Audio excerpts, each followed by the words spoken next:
夜は津軽サービスエリアに1泊しました。夜中から雨が降ってきて、このような状態の大雨になっています。とりあえず次の目的地に現在向かっています。この大雨大丈夫かな。これかな、乗るのは。大きいね。はい、じゃあ今から受付行ってきます。ワンちゃんを運ぶケージお持ちでしたか？持ってきてます。手持ちのタイプのものですか？はい。わかりました。こちらに日付、お名前、携帯番号のご記入をお願いします。いよいよ乗り込みます。いやドキドキするいやいよいよ乗船です。北海道に行ってきます。はい、車を止めたので客室の方に向かいます。寒いから結構寒かったよね。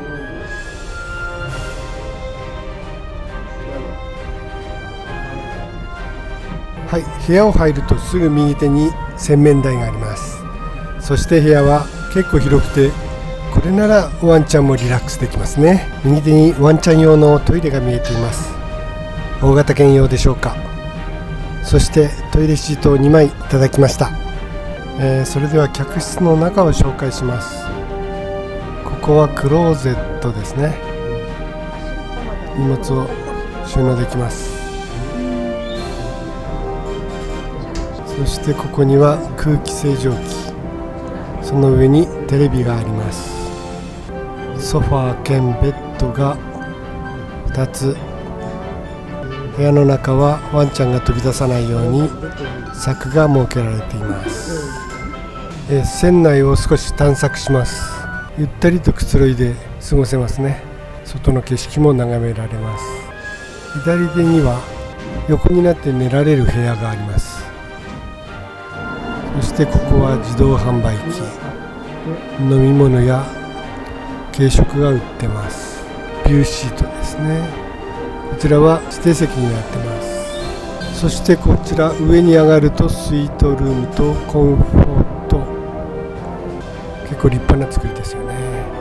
でここに電子レンジが並んでいます。炊事場があってカップヌードルなんかも置いてますね。フェリーが函館に着くまでに4時間弱ぐらい時間があるので、その時間を使ってなぜ8月の下旬の時期に北海道に行こうとしているか、その辺の説明をしたいと思います。でまず我が家のキャンピングカーにはエアコンがついていない、そしてスポットクーラーをつけるスペースもない、ということで車中泊をするためには涼しいところというのがまず条件になります。自宅からフェリーに乗るまでの間、東北をずっと上がっていかなきゃなんなくて、車中泊もしなきゃいけないので、そこを暑くて眠れないと困るのでこの時期を選んだんだよね。はい、実際お盆過ぎてから出発して2泊東北をずっと上がってきたんだけれども、どうにかね2泊できましたね。過ごせましたね。はい、北海道はお盆過ぎると涼しくなるのは分かっていたので、この時期なら大丈夫かなと思ってました。ラベンダーはちょっと見られないんですけどね。それとなぜこのフェリーを選んだかという話なんだけれども、この津軽海峡フェリーは比較的フェリーに乗っている時間が短い、ということでマロンへの負担も少ないかなということがあります。一番短いのは大間函館間なんだけれども、その船は犬をケージに入れなきゃならなくって、一緒にいることができないんですね。なので青森函館間を選んだんだよね。実際このフェリーにもドッグルームというのがあるんだけれども、マロンはやっぱりそういうところは苦手なので、同じ部屋で過ごせるこのフェリーを選びました。そろそろ着くので車の方に戻ります。いよいよフェリーを出ます。北海道上来ました。しました。北海道やったー着いた着いた。来ました。ここが無料の駐車場なんだね。はい、でラッキーピエロどこだろう。ラッキーピを目指します。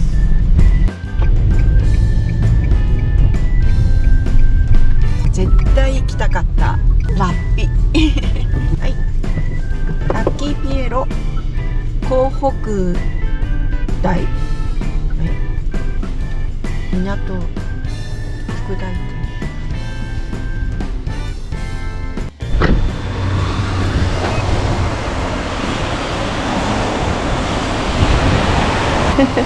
やってきました。エルビスプレスリーですね。今回のおさらいです。津軽サービスエリアを出発し、青森のフェリー乗り場から函館に向かい、そして近くのラッキーピエロに寄りました。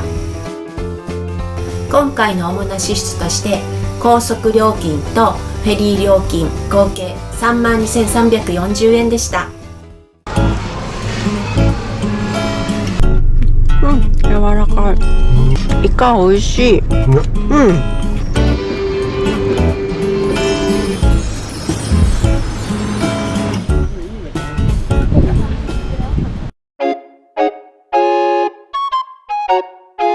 はい、まず最初にやってきましたのはラッキーピエロ港北大前店です。ここはラッキーピエロの2号店らしいですね。1号店はベイエリア店だそうです。はい、まずはここでいただきたいと思います。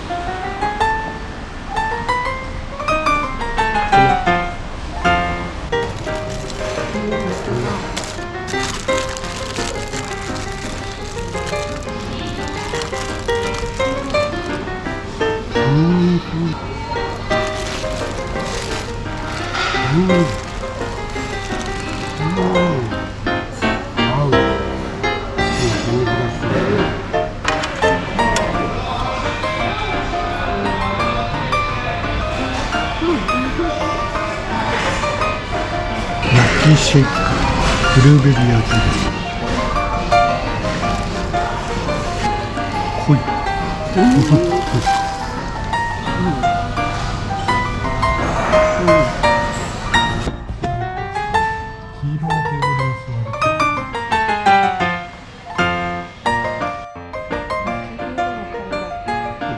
大ヒットするそうです。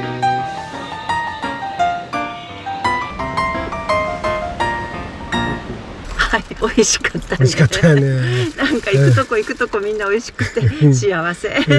ただちょっとね、チャイニーズチキンオムライス量が多いんで、シニアの方要注意です。普段私たちが食べてる量の2倍ぐらいあったので、オムライスとあとプラスアルファちょっとしたもの、あと飲み物でいいかなと、自分たちは十分かなと思いました。でも頑張って食べちゃいましたよ。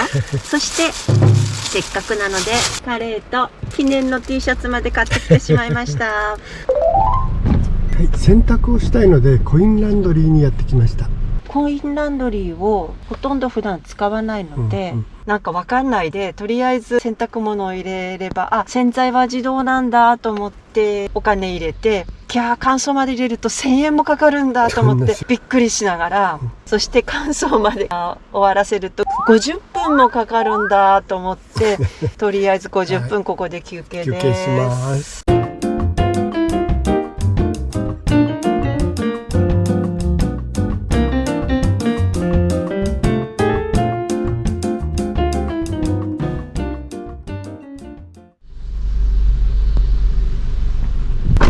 ネットに入れて洗濯したやつはやっぱりくちゅっとなってたところが完全に乾いてなくって、生乾きまでいかないんだけど完全には乾燥されてなかった。だから広げて少し車の中で干します。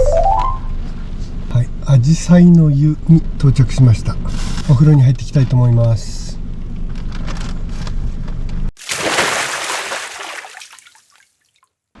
アジサイの湯さんでした。いや、いいお湯でした。はい、男湯は貸し切り状態だったんですけど、すごく趣のある、なんていうの、古い感じで、中柱なんかは木で、天井なんかもこう木の感じで、古い趣のあるいいお風呂でした。もう汗が止まらないんですけど、はい、なんか地元の方と一緒だったんですけれども、この辺は結構巡回しているお湯が多いんだけど、ここはかけ流しになってて、ただ元々の源泉はぬるいから沸かしているとおっしゃってましたね。とても地元の方に愛されてるおお湯かもしれません、ね、ちなみに60歳以上はシニア料金で380円。ちょっとお得な気分でいいお湯に入れました。おすすめの温泉の一つになりました。はい、温泉から帰ってきて今から夕食なんですけど、今日はお腹が空いてない。そうちょっと遅い時間のラッキーピエロのボリュームのあるお昼だったので、なので今日は軽くお蕎麦やうどんが食べたいねということで、近くのセブンイレブンで購入いたしました。サラダそばになります。サラダうどんです。はい、はい、そしてラッキーピエロで買ったガラナです。見えるかな。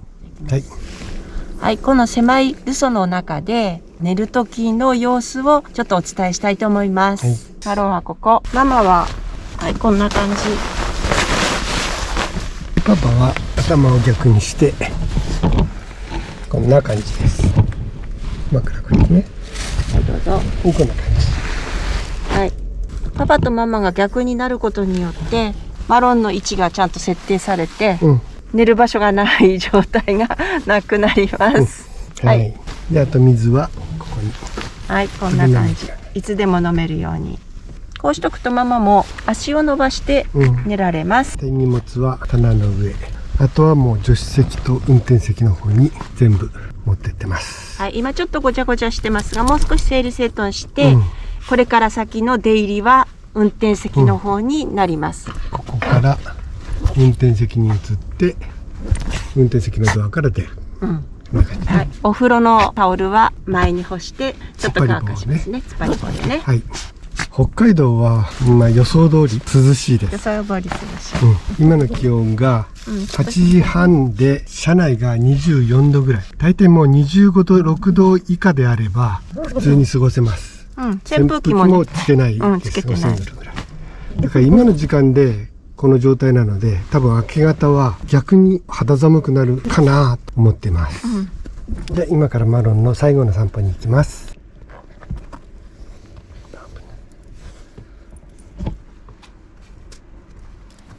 10時40分、外の気温は 17.2 度、車内は 22.9 度。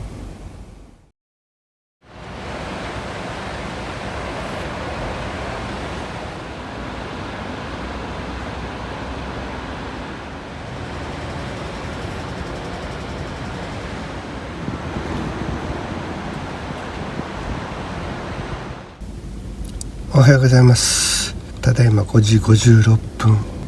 外の気温が 15.2 度、車内は 20.7 度です。食事用のボックスを後ろに移動します。はい、これでいいかな。だけ。これ食卓。はい。野菜はたっぷり。やっぱり外食が多くなると、野菜は少なくなっちゃう。そうだね。出来上がりこんな感じです。じゃあいただきます。はい、夕べ泊まったのは道の駅七色七重さんでした。少しここの辺を紹介したいと思います。男爵芋ここは男爵芋発祥の地みたいです。資料館もあるのね。でも10時からかな。じゃあくるっと回ってみますか。じゃあオープンはしてないけど。はい、こちらは道の駅で第2位。何の第2位かはこのテロップはここに出ます。で第1位もここに多分出てます。でここが直売所、レストランとかが入ってるところですね。9時からです。トイレはとっても綺麗でした。JR 函館北斗駅から車で5分ぐらいが道の駅七色なんですね。周辺には車で20分ぐらい行くと大沼公園。道の駅七色七重さんは車中泊している車がいっぱいあったね。それもなんか大きいトレーラー引いてたりとかね。キャブコンはいっぱいいたし、バスコンみたいな車もいたね。ちょっとしたキャンピングカーショーみたいな感じでしたね。トラックも数台止まってたんだけども、とても静かな車中泊しやすい場所だったと思います。気温も最高に良くて、本当にぐっすり眠れました。今日は昨日の天気と打って変わって快晴です。とても気持ちのいい北海道に出会えました。続いてやってきたのは大沼公園にある沼の屋さんです。お団子屋さんです。沼の屋さんです。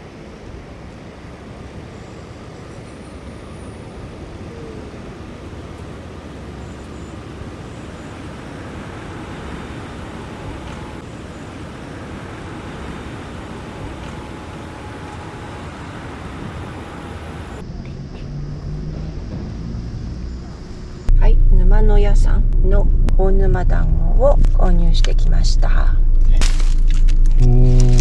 醤油とごまです。柔らかい。ごま美味しい。普段食べるみたらしよりも食べやすいかな。ちょっと小ぶり？ちっちゃいのがたくさん入ってる。そこまで甘くなくて。ここのは本日中にお召し上がりくださいね。優しい味。逆にごまはしっかりした味がついてる。はい、ちょっと湖畔を見てきます。熊いないよね。熊鈴買うはずだったのに。いや、いいね。砂浜になってる。本当だ。こっちが駒ヶ岳。ちょうど頂上雲かかっちゃったよね。あ、でも動いてる雲。森駅前に行きました。今からママがイカ飯を買いに行ってきます。じゃん。あ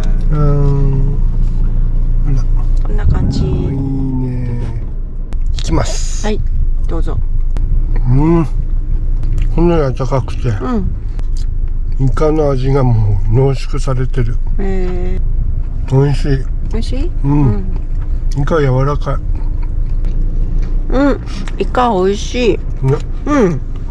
しっかり甘め。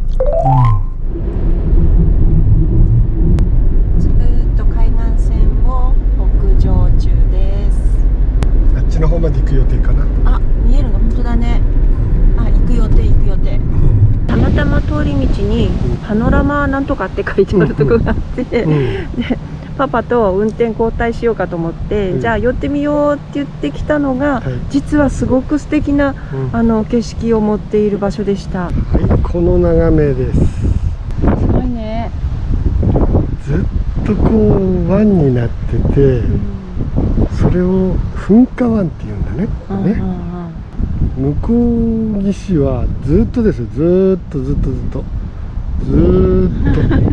まだまだこっちの先まで。晴れてよかったね。晴れてなかったらこれ見れなかったかも。これずっと向こうまで見れなかったね。曇っててね。どうですか？これまた美味しい。基本ママは運転しません。高速使う時はもうパパですね。でも道中長いので、下道の時にはママが運転をちょっと試みてます。の駅病院直売所に来ました。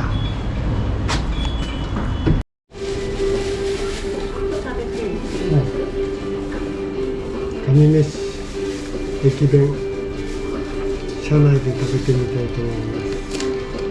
うわー、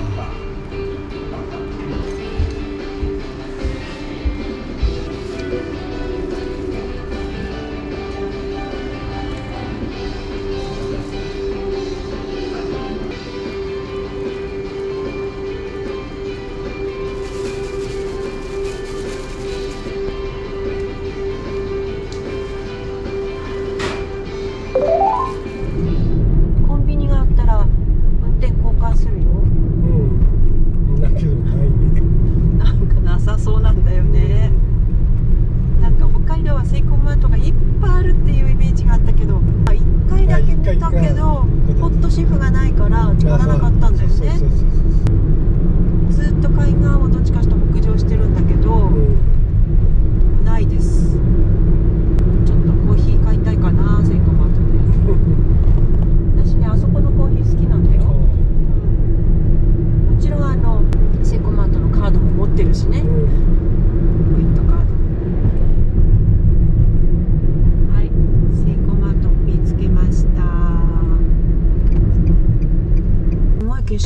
ここの本当だ。セイコーマートめっちゃいい。噴火湾店ですか。うん。はい、休憩。休憩。白鳥橋です。渡ります。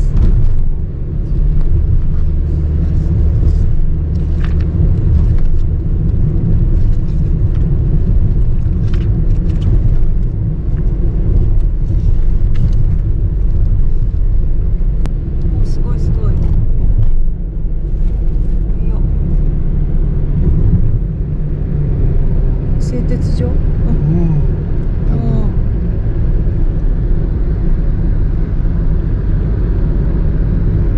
なんか小学校とか中学校で習ったような。こっちはこっちですごい噴火湾。はい。あっちに見えるのがうっすらと駒ヶ岳。駒ヶ岳、向こう側。大沼の方反対側ね。反対側ね。あれね。あれね、あれ大沼で見たやつかな。すごい。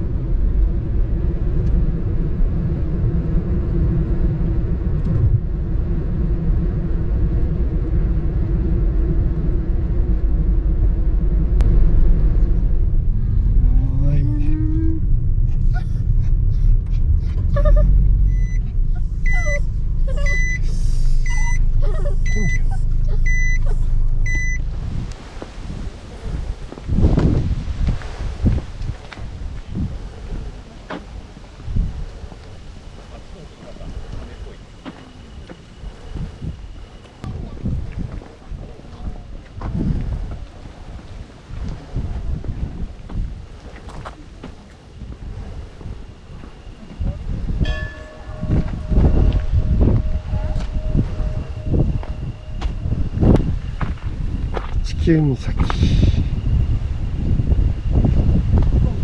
降りられたんじゃん。違う。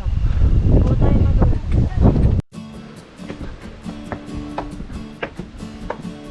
地球。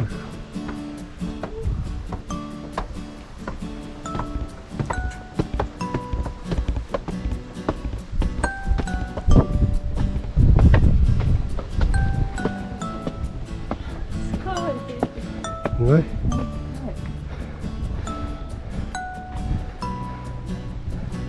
おお。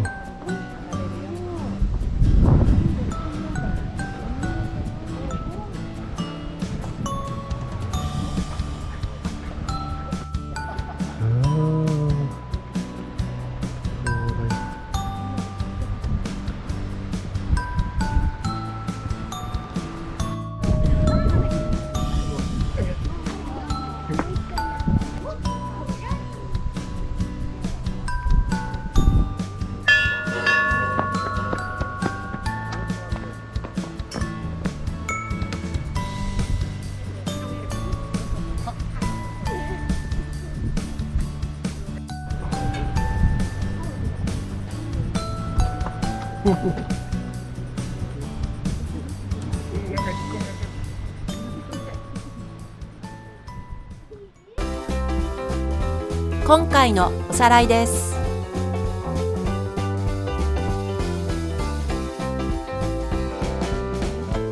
念願のラッキーピエロに行って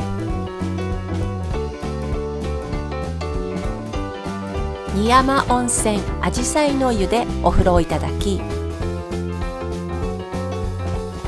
道の駅七色七重に泊まりました。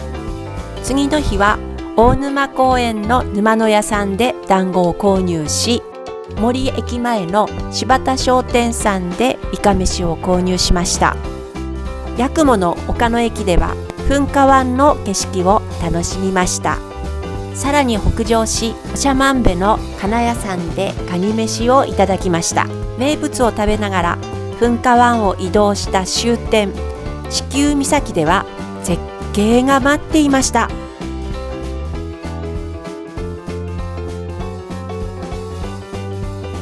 今回の主な支出はいろいろ食べてガソリンを入れて12,462円でした。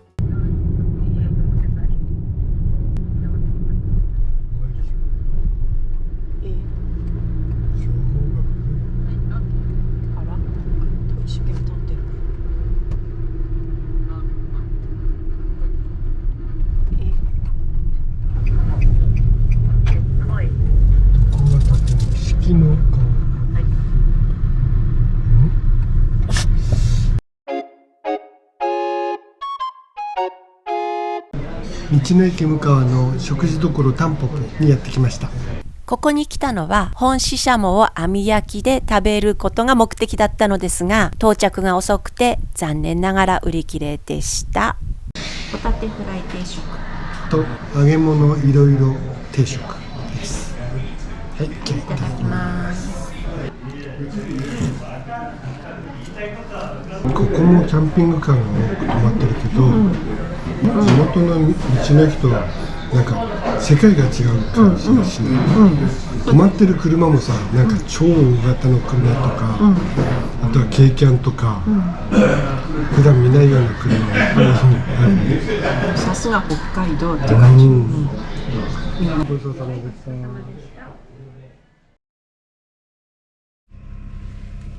おはようございます。今日は雨のスタートです。途中止むかもしれないですけど、ほぼ雨の一日になりそうです。では朝食の説明をお願いします。セブンイレブンで買ったマーガリン入りレーズンバターロール、はい、いつも食べてるヨーグルト、はい、ヤクルト、家から持ってきたトマト、バナナです。じゃあいただきます。はい、いただきます。はい、ごちそうさまでした。はい、ごちそうさまでした。このボックスやっぱり便利でね、ぽい。はい、おしまい。はい、食後の歯磨きも終わったので荷物の移動になります。はい。マロンまずこっち来て。はい。はい。じゃあここにね、ここ。マロンちっちゃい。はい。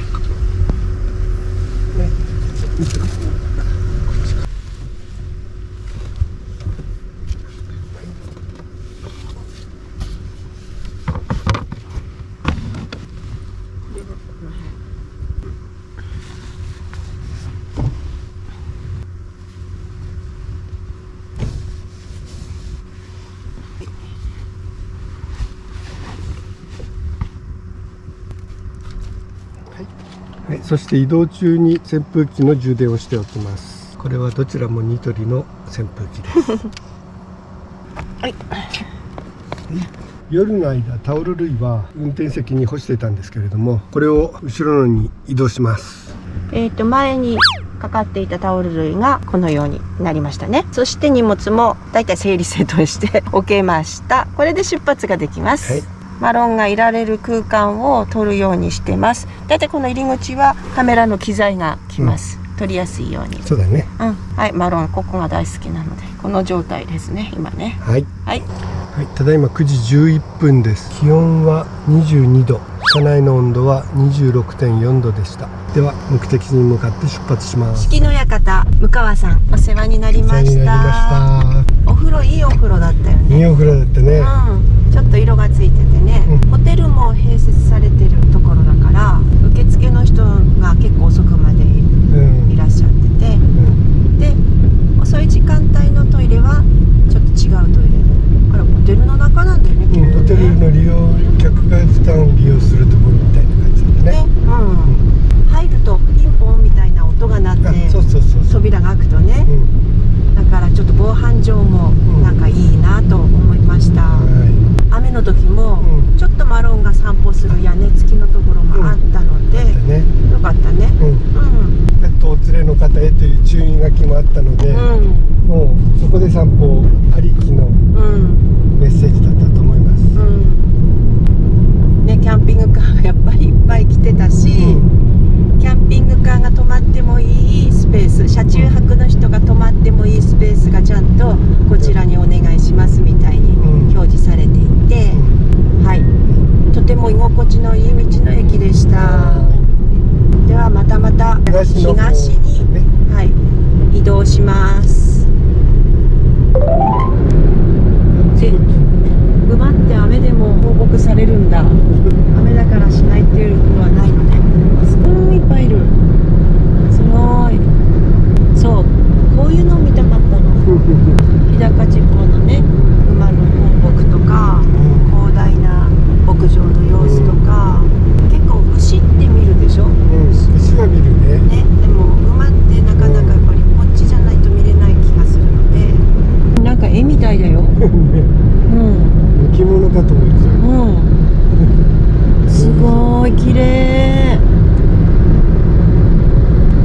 じ方向向いてんだけど馬がすごい綺麗こんなに広いんだね。こんなに広いんだね。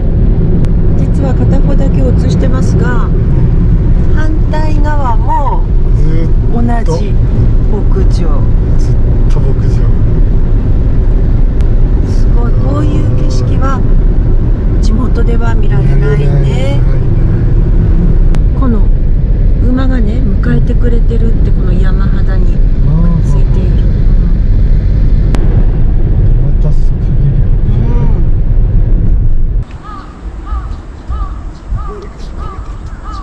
ここから7キロぐらいずーっと両脇かな、サラブレッドを育ててる牧場が続くんだ。だからサラブレッド銀座っていうのかな。すごい道路。なんかどこ行ってもこういう道路がある。7キロずっとこの状態だってよ。ね、すごいね。優春記念館なんか入ってみる。ああ、入ってみよう。名馬オリジナルグッズ販売中。みんな来てる。オグリキャップ記念碑、ここだ。やっぱりここだ。あれオグリキャップ。はい、名馬オグリキャップ号の像の前に来ました。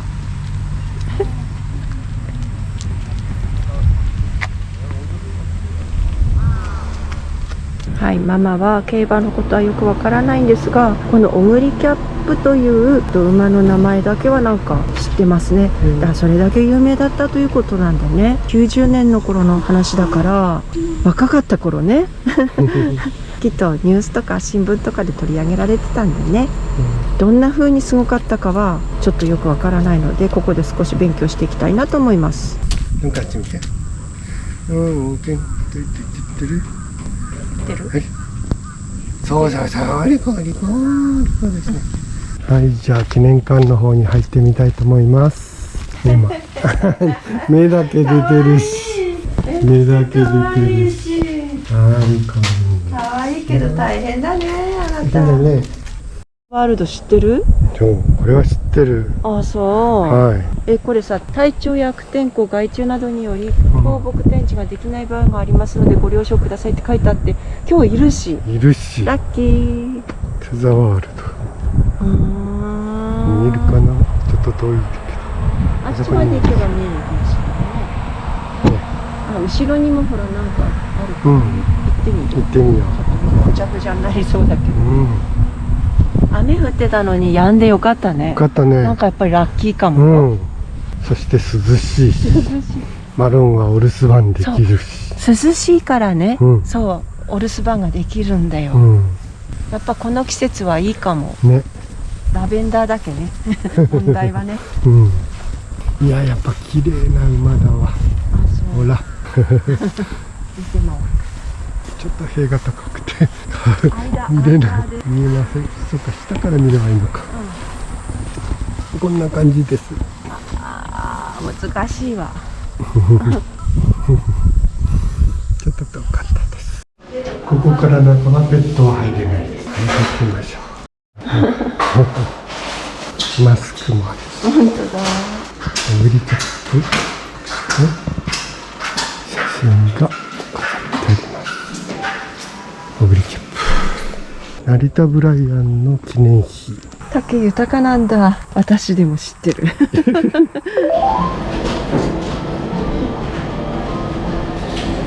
ピーマンソフトクリームとスープカレーです。日高昆布って書いてあったから、ここのご当地の味かなと思って買ってみました。溶けてる溶けてる。ピーマン？ピーマン。本当にどんなピでもね、ーマン？合う。苦味は？苦味とかそういうのはないね。香りがピーマンだね。ちょっとロンドンがなんかなんかその見つけた。今買ってきたパンです。はい、じゃあいただきます。ピーマンだけどミルクの味も美味しいから、すごい美味しいソフト。考えたね。やっぱご飯が欲しいかも。パンを買ってきたから、なんかそうだね飲み物が欲しかったの。パンに合うかも。うんだよね。うんうん。はい、道の駅のパン屋さんで買ったコッペパンのサンドです。その場で作ってくれるのね。注文したら。これはメンチカツ。はいでか。デカ。デカパン大きい方でね。大と小があって、デカです。はい。こうです。美味しそうだね。はい。うん。作りたてだから作りたてだからね。美味しいよね。美味しい。うん。あったかいでしょ。あったかい。パンも美味しいよ。ナポリタンと焼きチーズ。はい、サイズはチビです。160円。ほら、おー、ナポリタン。すごいミルドってお店の名前が書いてある。と多分ねチーズなんね。はい、じゃあいただきます。パン美味しい。チーズのとこまで行き着きません。ナポリタンだけ。スパゲティパンって結構中身がべちゃっとしてるけど、そういう感じではない。あ、美味しい。チーズが入ってるとこ。はい。そしてデザートは粒あんバター。これもコッペパン。コッペパン。デザート。チビです。これはもちろん、はい。もう美味しいに決まってる。本当のバターが。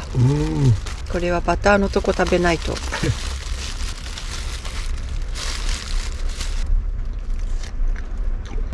これは美味しいね決まってる。ものすごい大雨になってしまいました。本当はえりも岬に行く予定だったんだよね。だけどこの雨ではちょっといい景色も見られないかなと思うので、ちょっと今年は諦めて、帯広の方にショートカットして向かいたいと思います。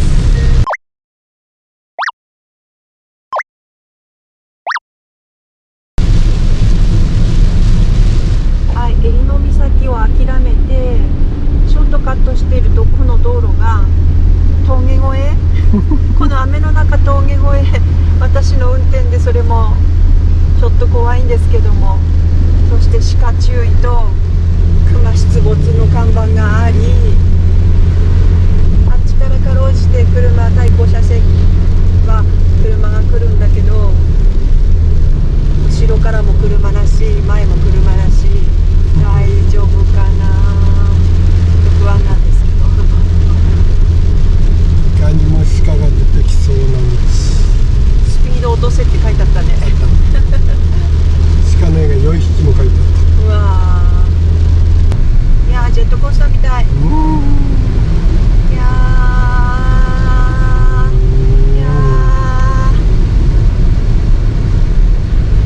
馬横断注意。馬横断注意。山遊。ほら。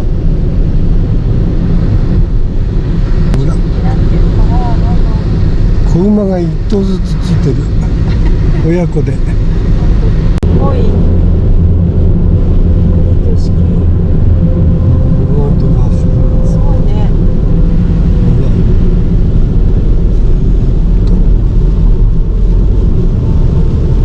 夢がそこに飛んでるから。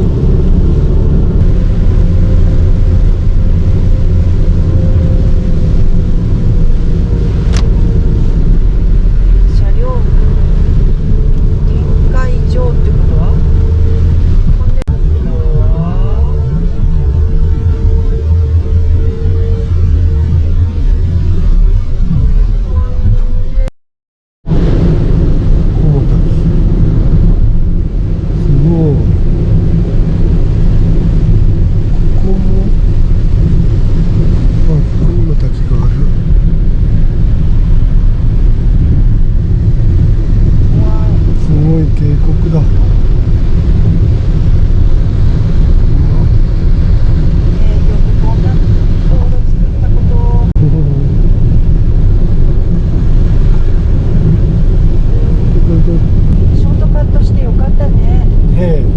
景色が見られるとなんて。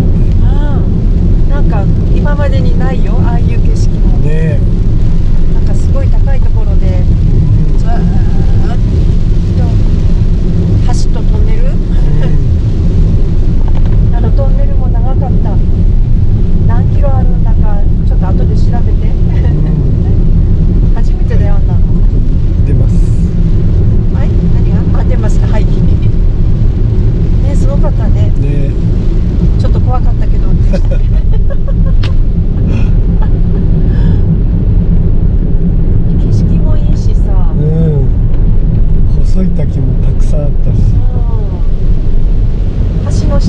くスモーク下だったんだよね。渓谷になってた。今のも綺麗、水が。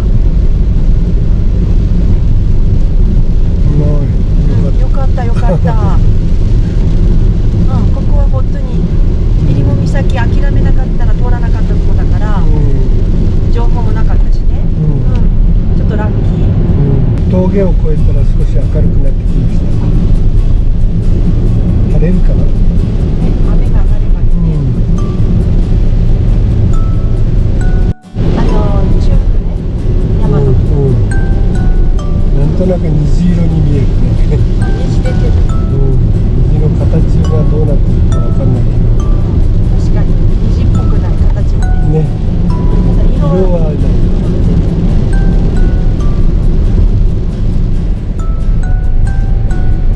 虹が出てきた。はい。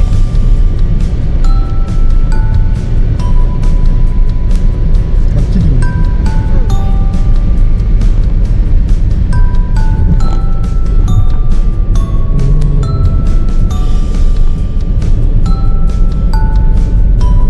始まりから終わりまで見えるか。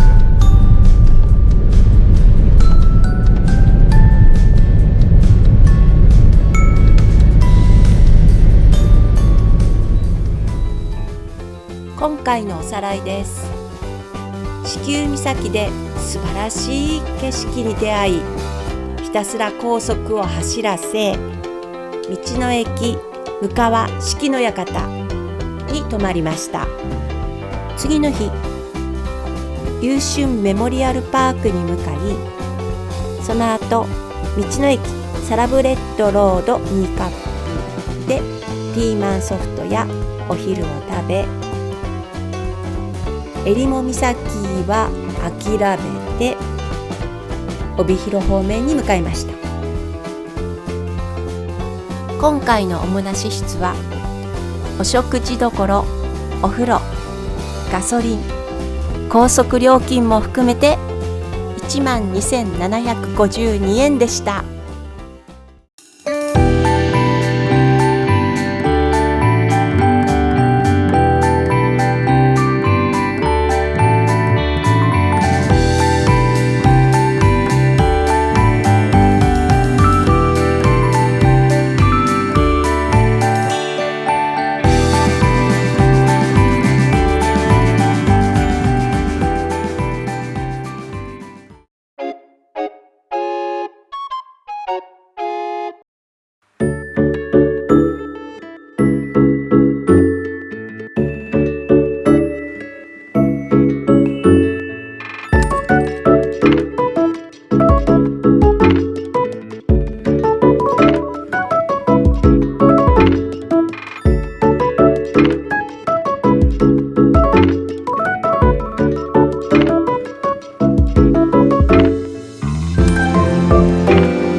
滑り台とかジップラインですかね。あとはプールの滑り台、道の駅中類で今日買ってきたのは泥豚カレー。泥豚とはよく遊び、よく食べ、よく寝る北海道十勝の広大な牧場を自由に駆け回り、泥遊びをしながらのびのびと育った豚たちです。十勝名物豚丼の袋のままレンジでチンか、もしくは湯煎、ご飯だけ炊いてね、はい、豚米昆布とわかめスープを手に取った後に、北海道のじゃがバタースープもあったからだからちょっと買ってきてみました。北海道に来て今日は3泊目、早めに道の駅に着いたので、そして時間ができたので、初車中飯で夕飯をいただきたいと思います。この道の駅中類で買ったカレーと豚丼のかけるやつがメインです。炊飯オン。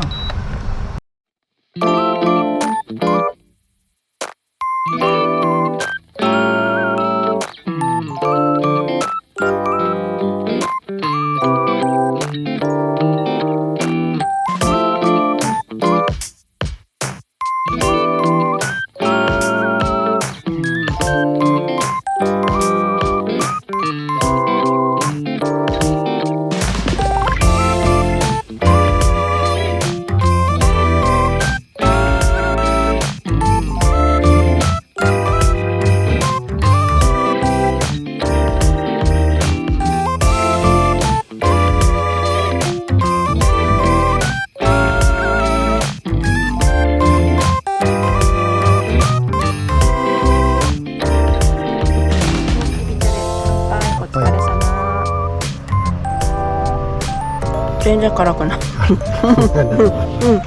人参入ってて、お肉もいっぱい入ってて、ほら、じゃあ脂っこくないよ。はい、じゃあ豚丼食べてみて。大和煮みたいな、あんな感じかな。タレが美味しい。明日食べる本物の豚丼、楽しみにしてましょう。ね、はい。つぶ貝の南蛮。お、つぶ貝が入ってる。ドロドロって感じ。これは結構ピリ辛ですね。あ、そう。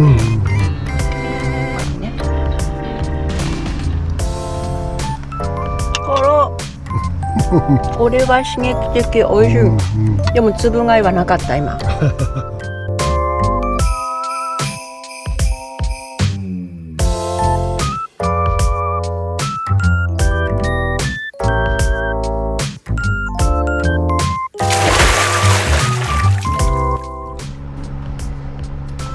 今日の温泉はどうだった？すごく良かった。ね、ナウマンの湯。帯広に住んでる友人から、ここの温泉はいいよって連絡をいただいたんだけど、やっぱり良かった。入ってるところからもうすべすべぬるぬるだよね。なんかこうすべすべぬるつるんっていう感じ。無色透明なんだけど、なんかどんな温泉なのかなと思って触ってみたら、なんかつるんって感じ。そうそう、つるんって、美肌の湯かなみたいな。で、暑さもちょうどいいの。熱くもなくぬるくもなく、もういいお湯でした。綺麗だし。あれで600円。安いよね。北海道本当安いと思う。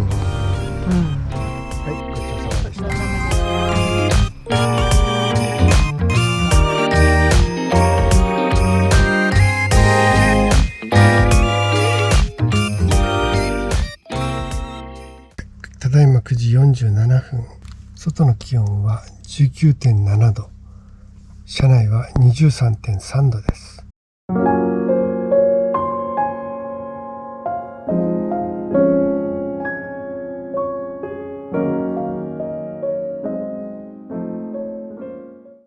おはようございます。ただいま5時58分。外の気温は 16.4 度。車内は 22.2 度です。で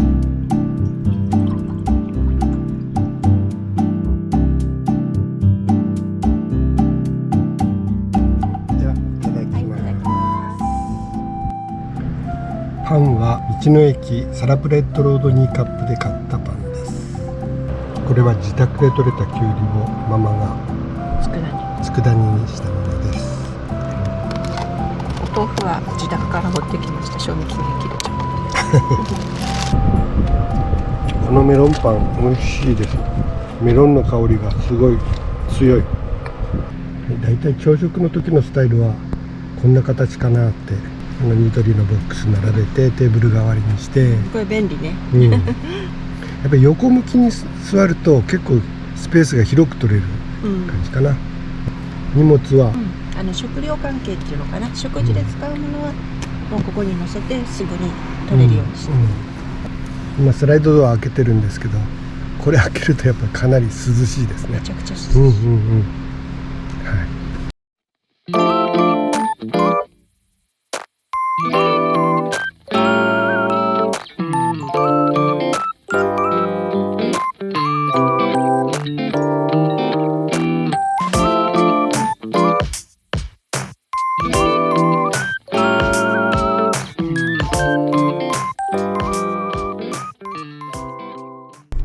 はい、それでは今から内帯高原牧場の方に行きたいんですけれども、 Google の情報ではここから1時間51分で、ナビの方はですね3時間16分かかると言ってるんですね。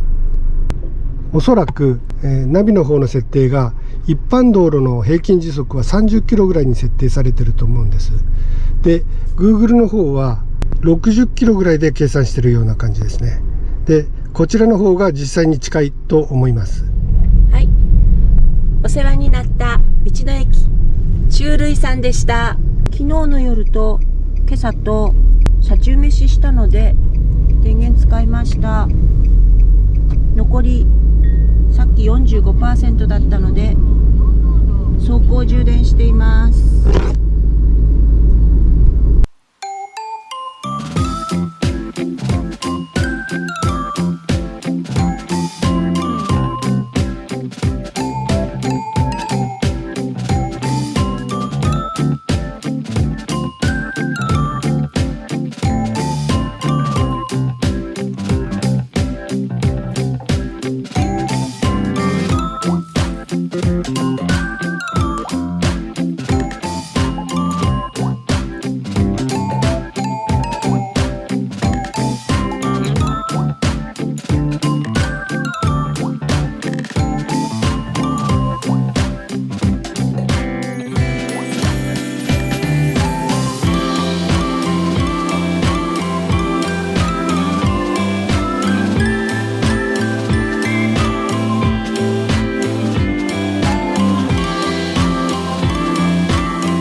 はい、一品さんの豚丼食べてきました。はい。これまた美味しかったね。美味しかったね。うん。昼間の豚ハゲさんのうん豚丼ともやっぱ違うんだね。また違うんだね。肉の柔らかさ、うん、ちょっと違う感じかな。そう、柔らかいんだけど、そう、柔らかさが違う。で、またタレもね、また違うんですね。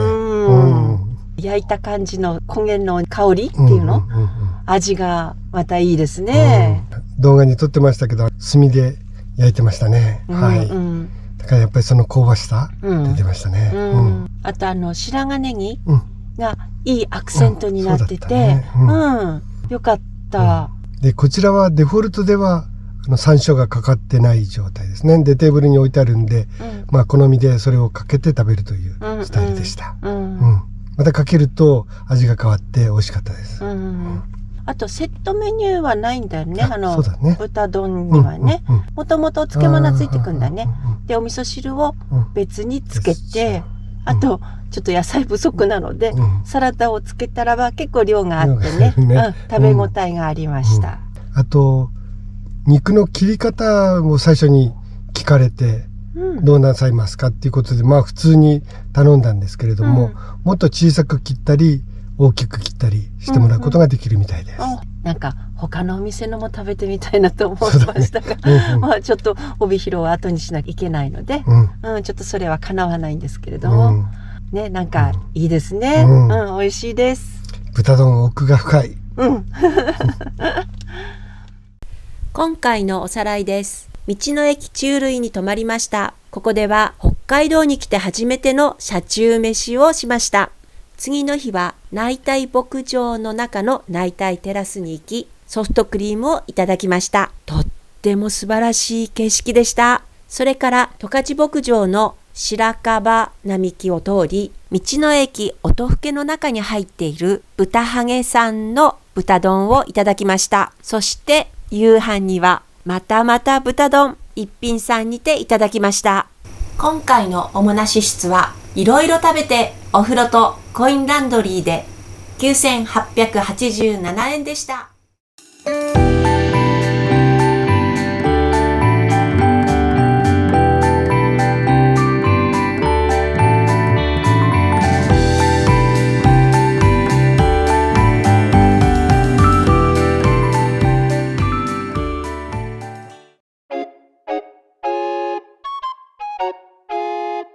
はい、昨日宿泊させていただいた音更さんです。ここの道の駅は今年4月にオープンしたということで、とても新しいです。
道の駅音更でのゴミ処理なんですけれども、はい、1枚100円のこのビニール袋が燃えるゴミと燃えないゴミで、だから2枚買ってまいりました。はい、200円。そうすると仕分けして、またインフォメーション総合受付の方に持っていくと引き取っていただけるということです。はい、ちょっと溜まったゴミを仕分けしてお願いしちゃいたいと思います。はい、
今日は暑いのでラーメンが届くまでママは車の中でマロンと待っています。ラーメンが届いたら電話で呼んでさっと食べて帰りたいと思います。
はい、富良野の6号の森の方に来ました。北の国からのロケ地ですね。はい、まずは拾ってきた家のところに入りたいと思います。こ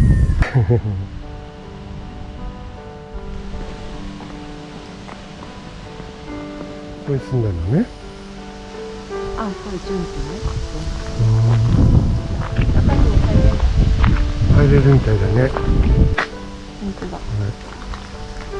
石だよこれ。周り。うん。DIY のお手本だね。あ、基礎のほら音楽トラックのホイール。はあ。さらっと見ようかなと思ってたら、面白くてさらっとじゃなくなってしまって、うん。時間がやっぱりね、余裕がないとゆっくりは見られないわね。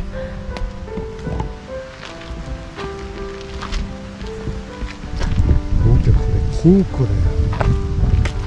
本当だ。金庫が近い。金庫だった。2022年の8月22って今日の日付が書かれているのが面白い。五郎さん。夜には戻りますって今日。今はちょっとお出かけなんだって五郎さんは。続いて2カ所目、6号の森。ここは丸太小屋。丸太小屋3番目の家があります。はい。木だから。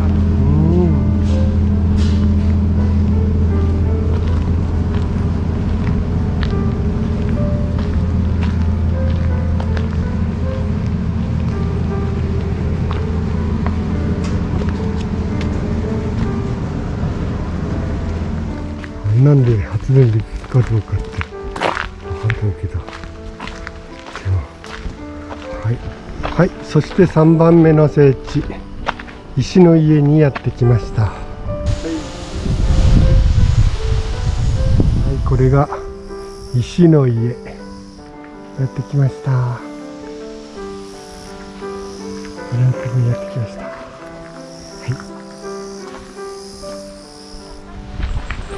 これが最初の家です。ここまでです。すごくいい音がするね、この木はね。はい、北の国からのロケ地3カ所回ってきました。はい、初期の頃の作品は真剣に見た記憶があるんだけど、蛍と純が大きくなってきた頃のドラマはなんかあまり記憶にないので、家に帰ったらレンタルしてじっくり見たいと思いました。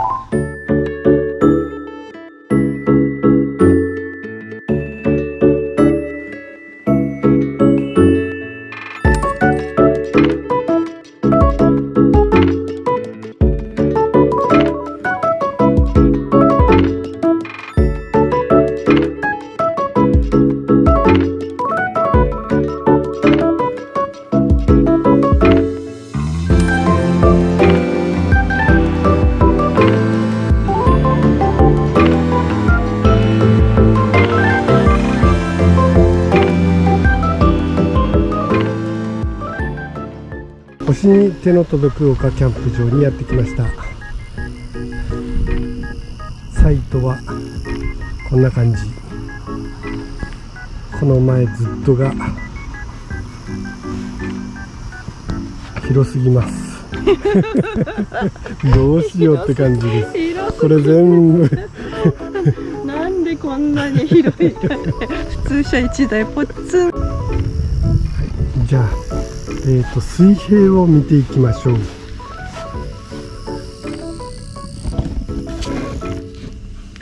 前後は良さそうです。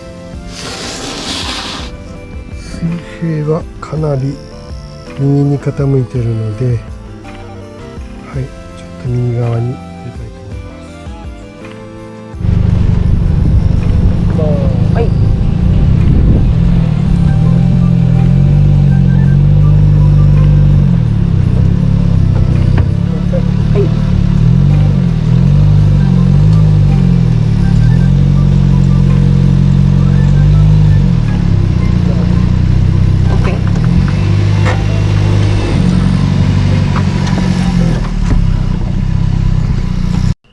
はい、これで水平方向もいい感じです。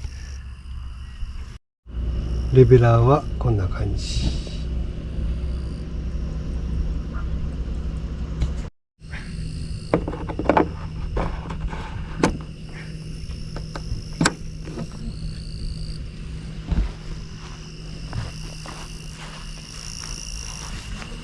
電源を入れておきます。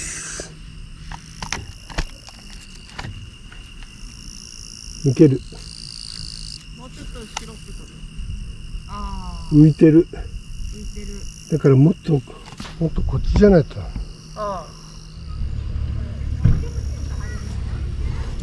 じゃあ外部電源を差し込んでいきます。こ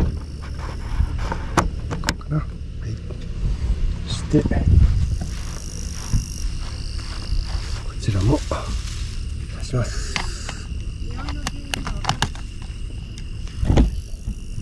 これでバッチリです。で OK。匂いの原因がはい、そこにありました。そうなんです。虫くんベイビー。です。はい。これが車の中にあったそうです。はい。臭かったんです。ものはこの中に、モザイクかけてください。はい、タッパーの中に入れてます。臭くなる。はい、セッティングが終わりました。今日はこんなスタイルでいきたいと思います。一つハプニングがありました。はい、タープのポールを忘れてしまいました。今日は一本ポールで行こうと思ったんですけど、その一本を忘れてしまいました。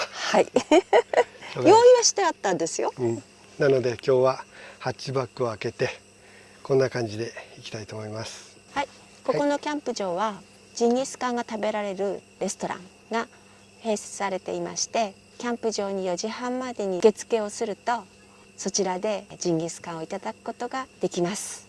なので予約してきました。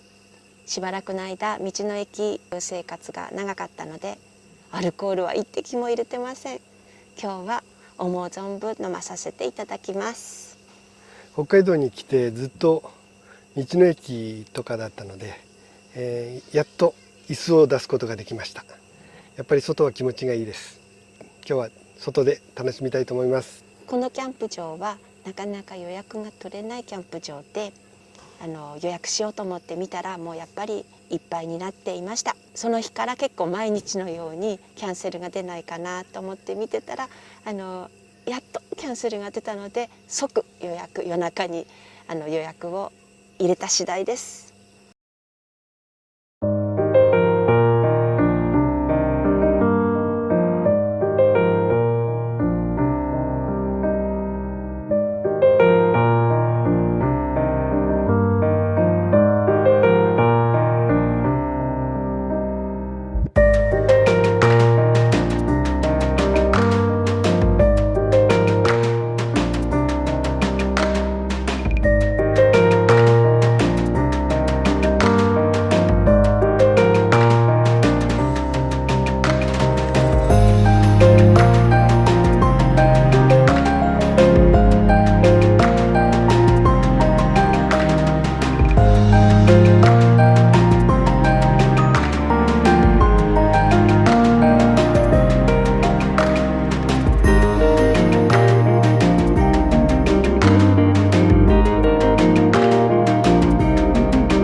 さぎだよね、うんうさぎと羊がいて、子供たちがうさぎ小屋の中に入って中に入るんだよね。遊んでるのね、うんで羊はなんか朝お散歩にキャンプ場を回るって、ク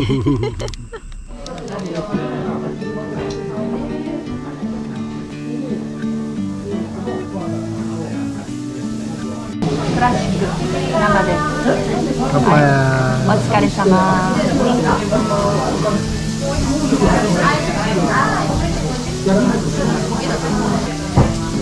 クラシック美味しい。最後置いてからっていうから真ん中に肉じゃなかった。肉を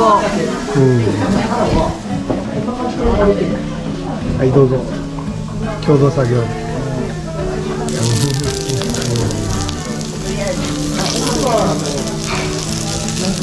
まずいで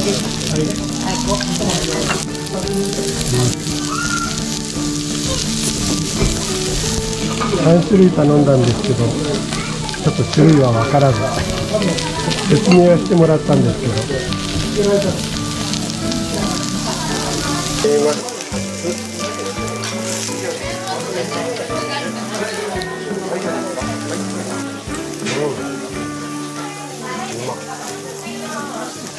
食べやすい。手は全然ない、札幌ビール園で食べたジンギスカンとちょっと違う気がする。違うね。違う。同じ種類になっちゃった。そこまで油は落ちてこない。落ちてこないね。ね。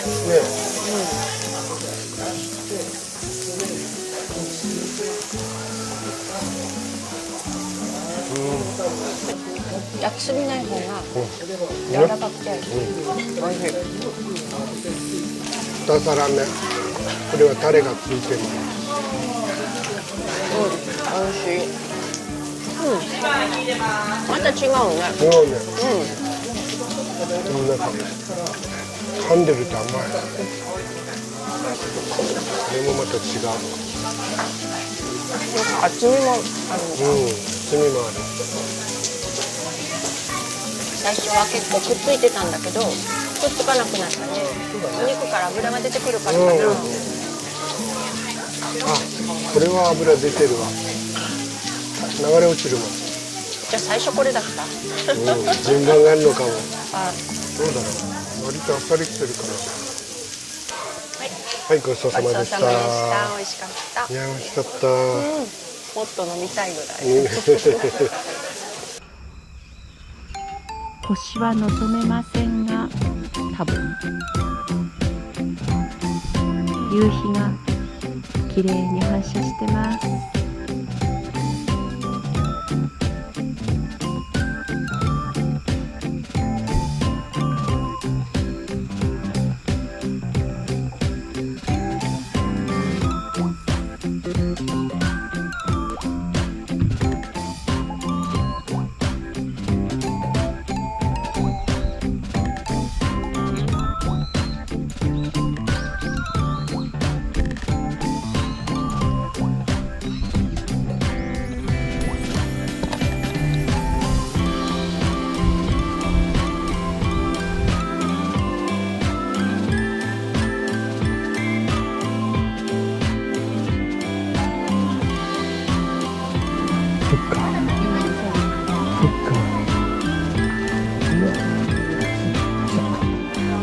可愛いね。可愛いね。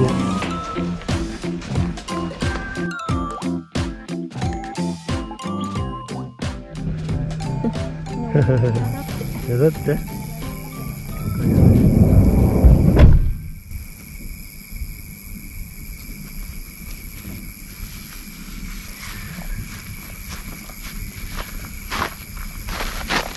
いしょ。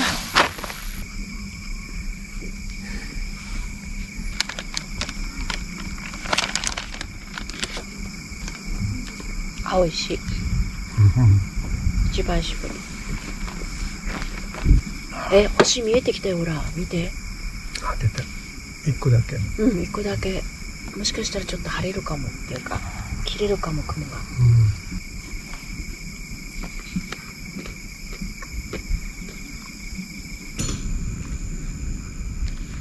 虫いるわ、ちっちゃいの。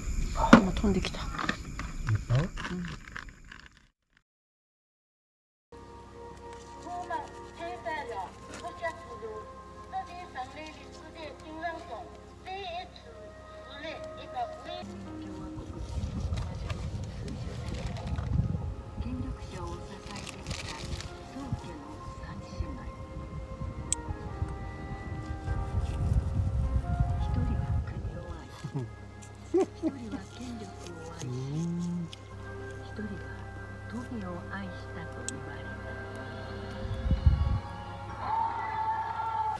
はい、ただいま10時45分です。外の気温が 23.3 度、車内温度が 24.8 度です。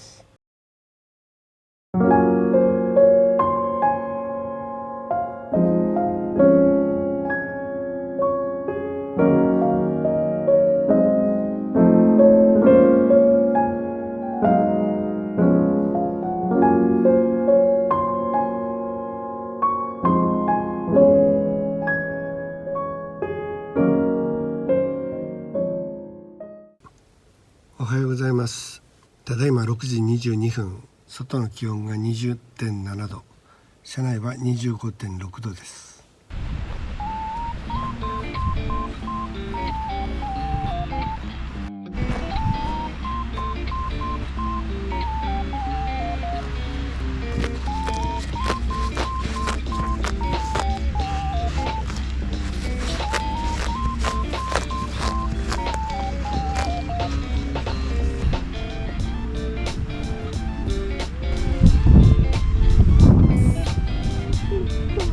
どこ今度うんちしてる。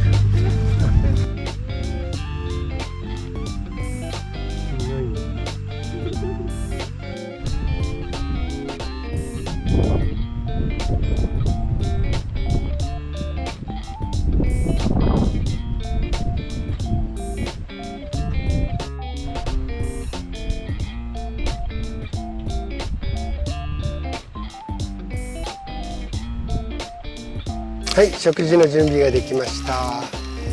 今朝は羊さんが遊びに来てくれました。まだそこにいます。本当だ。はい、じゃあいただきます。どこで買ったんだっけ？つぶ貝。つぶ貝、あそこレコードか、2カップ。2カップ、ホースロードじゃないのね。サラブレッドロード。ラブレッドロード2 2カッカップ。で買った南蛮。何南蛮？これはつぶ貝南蛮。つぶ貝南蛮。はい、上。あっちでした。そして自家製きゅうりの佃煮。中類で買った。中類で買ったわかめスープ。がごめ？うん、がごめ。がごめ入りわかめスープです。パン買ってくるのを忘れて、急遽ご飯どうするかってなってたまたまあったねものだけ、はいで食べます。ここはキツネとかクマとかどうなんだろうね。山の上だけど特になんか注意書きはなかったないのね。ね。キツネとか出ないのかな。前ね、どこだっけ、マルセップ、マルセップのキャンプ場でバンガロー借りたんですけど、その時は夜キツネみたいな動物が来てましたね。カサゴソ来てて、なのでゴミを外に出すことはもう厳禁ですよね。北海道結構来てるんだけど、やっぱり千歳空港から近いところの観光が比較的多いのね。あと子供たちが小さい時にテント積んでキャンプしまくってたけど、その時は道東を中心にそうだったね。行ったけどめちゃくちゃ寒い。寒かった。夏お盆の頃なんだけど、めちゃくちゃ寒いね。マシューコももちろん霧だし、どこ行っても霧だし、山の上は。雨が降った時用に雨がっぱを持ってきたんですけど、ずっと着てましたね。あとトレーナーも1着予備に持ってきたんだけど、それもずっと着てましたね。なので写真を見るとずっと同じ服。根室で花咲ガニを食べたんですけど、そこの小屋ではストーブ焚いてましたね。あ、炊いてましたね。それがあったから今回もちょっと余計な心配しながらも薄手のダウン持ってきてたりとか、長袖の準備をきちんとしたりとか、布団もかけられるものとかシュラフも含めちょっと持ってきたりとか、荷物がいっぱいになってるんだけど、まあ使わないに越したことないけどね、やっぱりそういう経験があるからついつい万全の対策をと思ってきっとテント泊だとちょっと肌寒いくらいの気温だと思うんですけど、車の中だとそこまで寒くなくってむしろ暑い感じ。もうね、狭い空間だから、多分NV200 の狭い空間に大人2人いるんで、それで熱を発してるせいもあると思います。はい、コーヒーを入れるお湯が沸くまでの間に片付けちゃいます。はい、じゃあ濡れたので拭くので、こっちで拭き上げて入れてくださいな。はい。は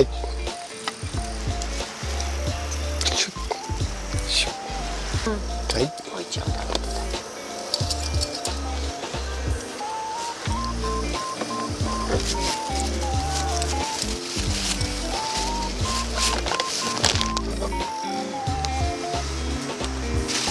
汚れが軽いものからね、言ってます。今回のおさらいです。道の駅音更で車中泊をし、道の駅南富良野により北の国からで使用した家々を訪ね、星に手の届く丘キャンプ場で北海道初キャンプ、そちらでジンギスカンをいただきました。今回の主な支出です。いろいろ食べて観光してガソリンを入れて21,551円です。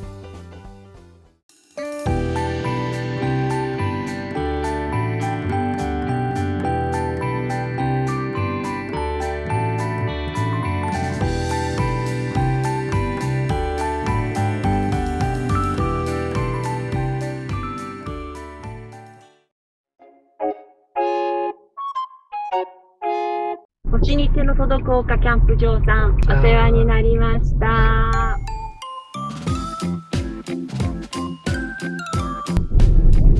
標識もポールも看板もみんなラベンダー色。面白いね。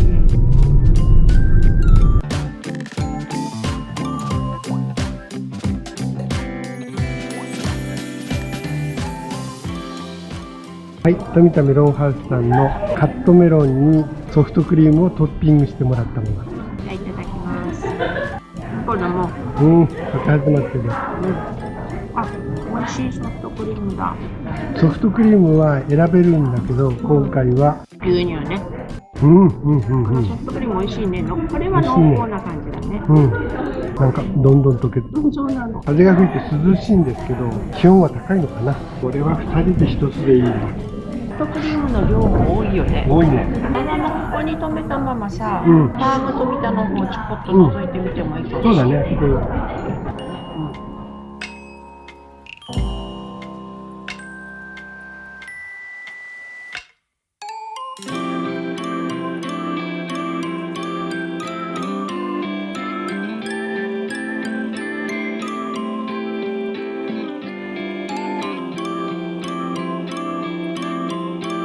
ファーム富田さんで見ます。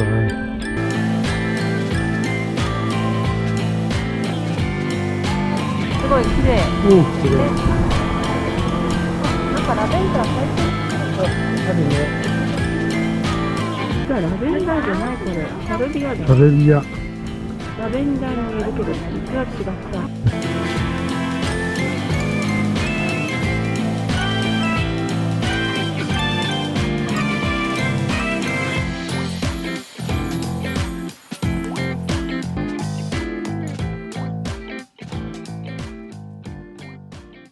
セコまでお昼を買います。富良野のメロンも食べたし、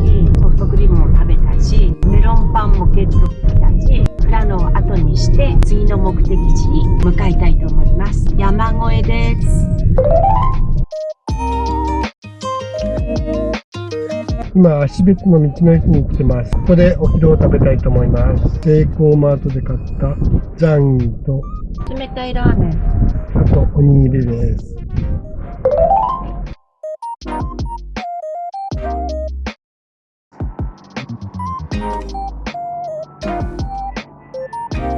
はい、道の駅チロルの湯のお風呂いただいてきました。いいお湯でした。ここもいいお湯でした。ぬるぬるっていうよりも、すべすべっていう感じで。そうね。内風呂が3つかな。露天風呂、サウナ、水風呂、こんな感じでした。ここは道の駅にも泊まれそうなので、お風呂入って道の駅でロング休憩いいかもしれないですね。山の中だけどね。周り暗いのできっと星は綺麗かなと思います。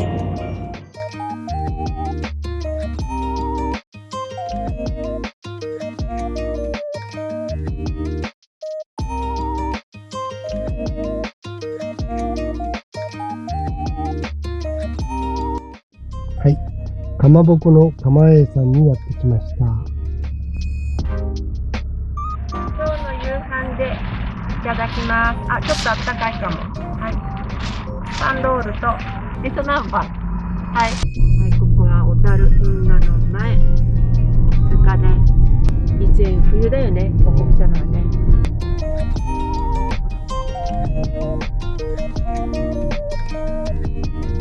はい、じゃあ買いに行ってきます。いらっしゃ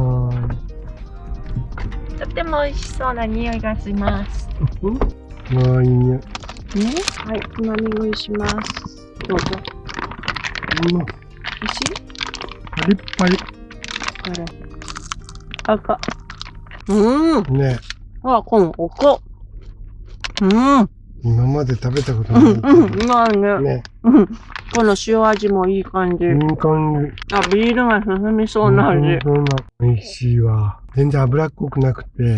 このしょっぱさがね、味付けがね、すごく絶妙だね。美味しいわ。セコまで炭水化物を買ってきます。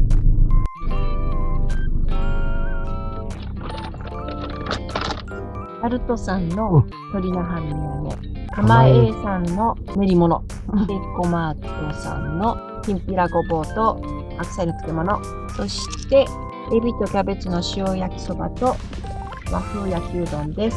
はい、じゃあいただきます。いただきます。さっきね、もう思わず美味しそうだからお店の前でかぶりつきました。いただきます。美味しい？おいしい。皮パリパリ。あ、まだパリパリする。塩だけではないよね。なんか秘伝のスパイスが。これは美味しい。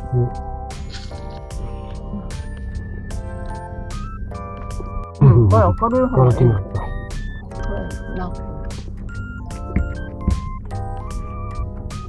明るい。美味しい。このセイコマートに焼きうどんさ、ちゃんとお肉が入ってんの。で、安いんだよね。18円。ありえない。エビだよ。釜栄さんのパンロール。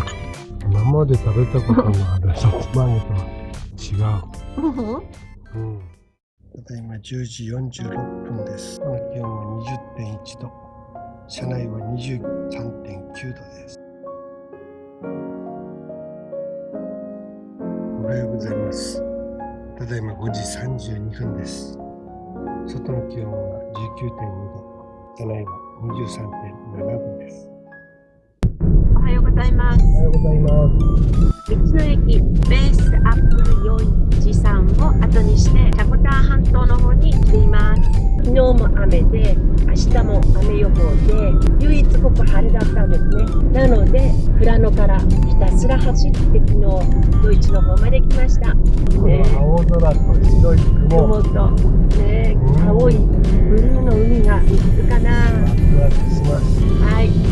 今回のおさらいです。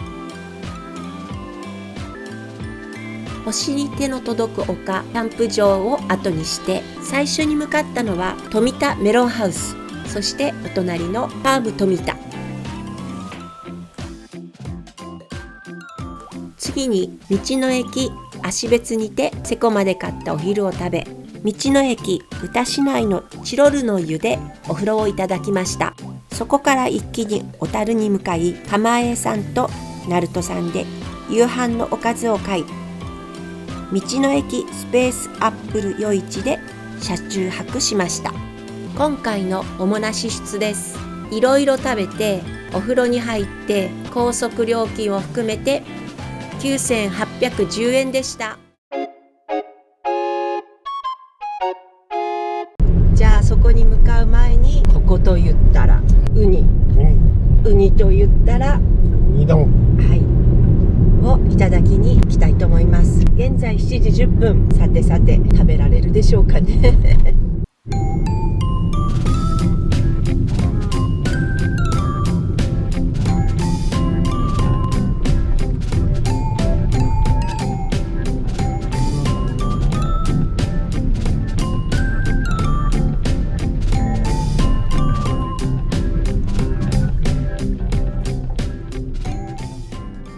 残念、定休日です。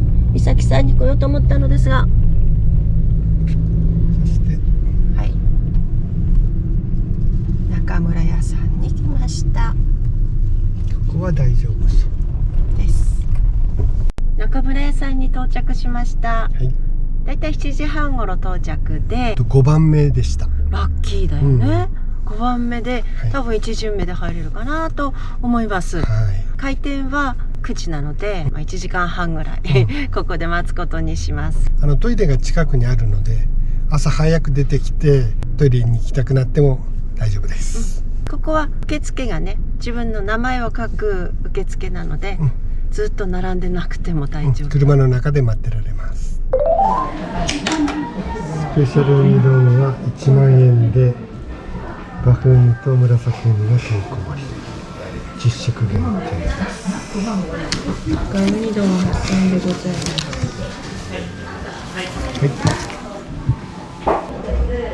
紫ウニが4180円、バフンは1800円。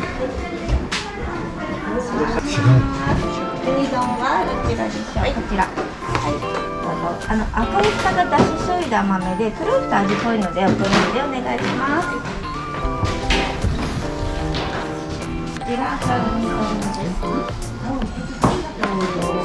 す。すいません。こちらでお揃いですので、失礼します。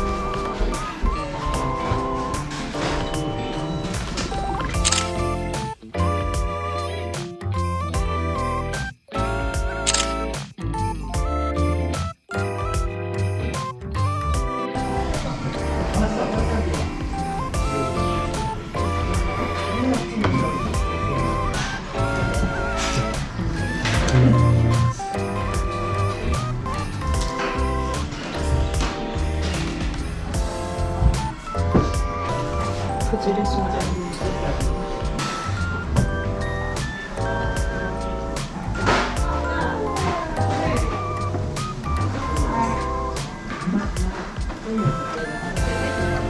実際に食べたいです。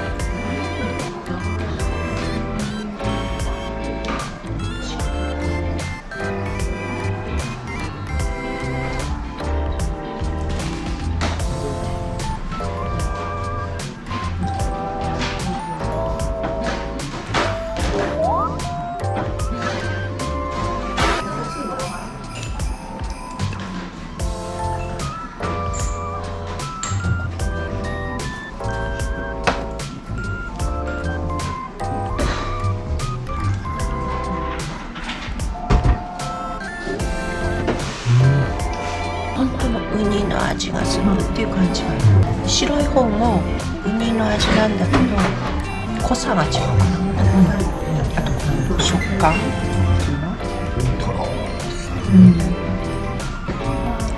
美味しいです、もちろん。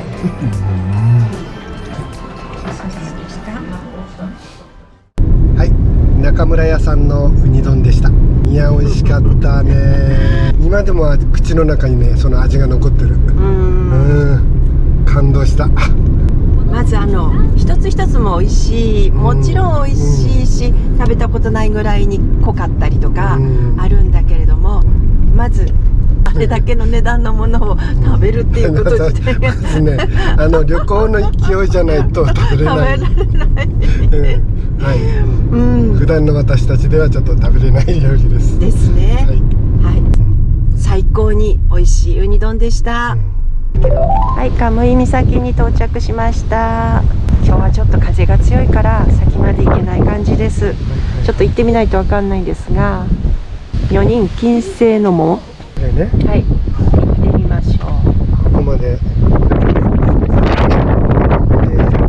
行けるなら行くけど、ダメなら展望台に行って帰ってくるコース。展望台こっちね、こっち、こっちね、こっちね。はい、じゃあ行きます。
見て見て見て、これ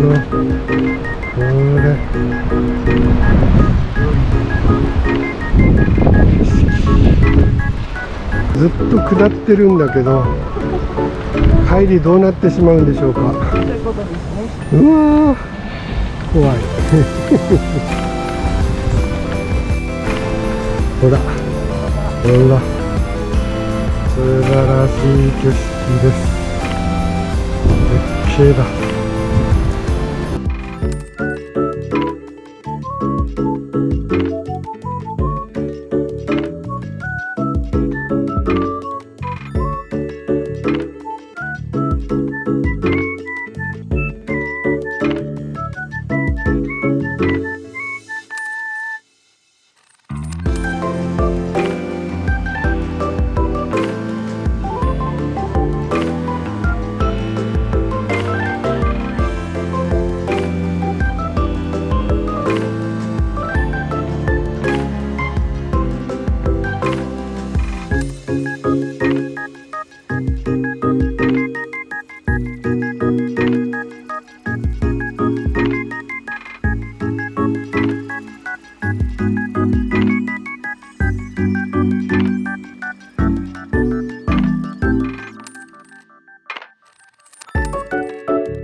すごい後ろの景色が、疲れた。でももう疲れちゃった。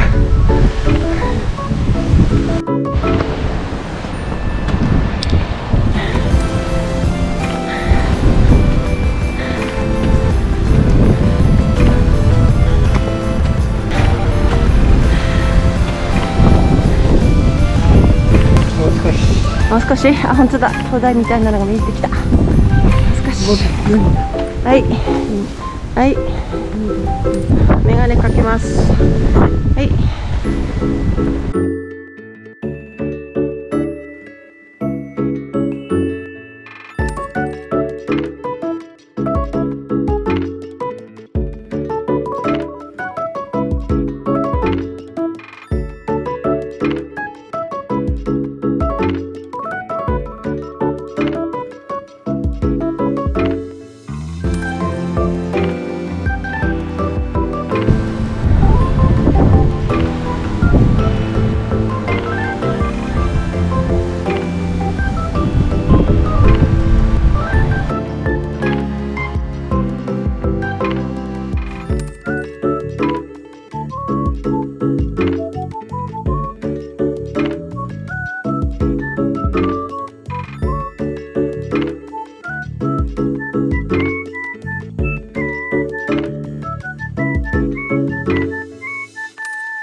とちょっとで着きます。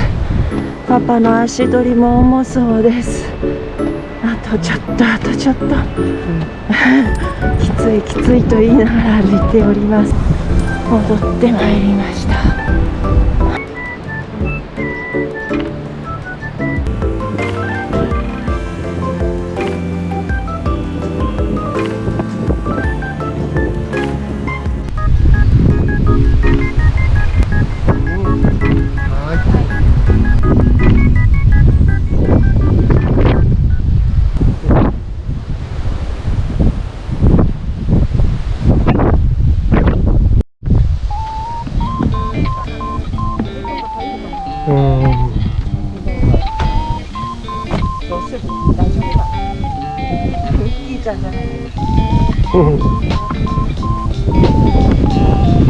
病院に行くよ。やだって、やだって。結局マダムはタックしてしまいました。予定していたものが食べられて、お天気に恵まれて行けて、満足ができる一日でした。はい。アロンがいつでも自由にお水が飲めるように、家で使っている水飲みの容器をここに取り付けてみました。今回の旅で初めて車が動いてる最中、自分でそこに行って水飲み始めました。めちゃくちゃ大きい遊園地、すごい。観覧車もめちゃくちゃ大きいし、すごい。さっきの遊園地は北海道グリーンランド遊園地でした。すごいポプラ並木、すごいよ、綺麗綺麗。うわー、すごい。あっち側もだ。ちょっとドキドキするんだけど間もなく着きます。かますずないかな。うわ、みんな来てる。ケビンさんのソフトクリームをいただきました。ケビンさんの車はこちら。美味しいよ。美味しい。やったー。来たー。いやー、やったー。今回のおさらいです。道の駅スペースアップル余市を出発して中村屋さんでおいしいウニ丼を食べ、カムイ岬で絶景を見て岩見沢に来ました。今回の主な支出です。おいしいものを食べて高速代を含めて15,960円でした。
よう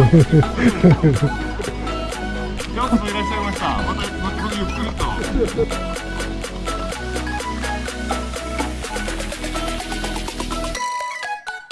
いらっしゃいませ。でもみんないる。お邪魔します。ちょっと早めに、もう出なきゃいけないんで、やっぱり。そうですか。私たちも函館方面に向かわなくちゃいけないんで。ありがとうございます。ところ。はいはい。あとステッカーとかお持ちの。はい。ありがとうございます。もうここでお会いできて。お会いできただけでもこちらこそ。買ったんですか、じゃあ。そうです。ラッキーピエロの。ラッキーですか。皆さんぜひ行ってますんで。行きたいんですよ。ぜひぜひ。はい。美味しいですか。美味しく。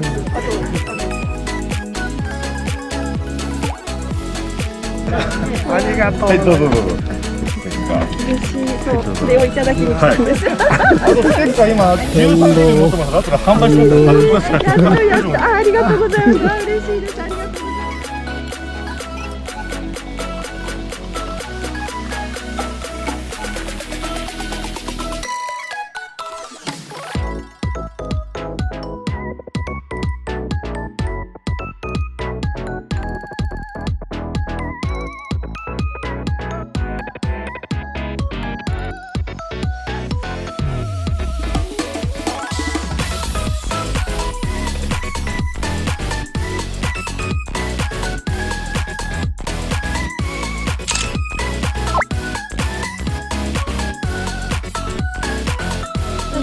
ありがとうございます。ありがとうございます。また入れますコメントに。ありがとうございます。75度で。ありがとうございます。ありがとうございました。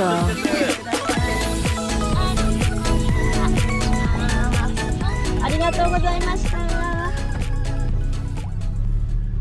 はい、おっチャンネルさんのオフ会を中座して宿泊地に向かっています。オフ会というものに初めて出たんだけど、なんか楽しいね。楽しいね。で、おっチャンネルをファンの方たちを私たちに声をかけてくださる、気兼ねなくね、なんかそれがとても嬉しかったです。なんかあの場を離れるのがとても残念でした。後ろ髪引かれる思いでした。そうですね。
乾杯。はい、お疲れ。いきます。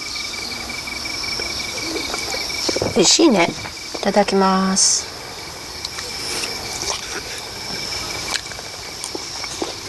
はい、今回焼いているのは帯広にあるジンギスカンのお店白樺さんのお肉テイクアウトできるやつです。今回の車中泊でどうしてもジンギスカンをやりたくて、でまずカセットコンロを持ってきました。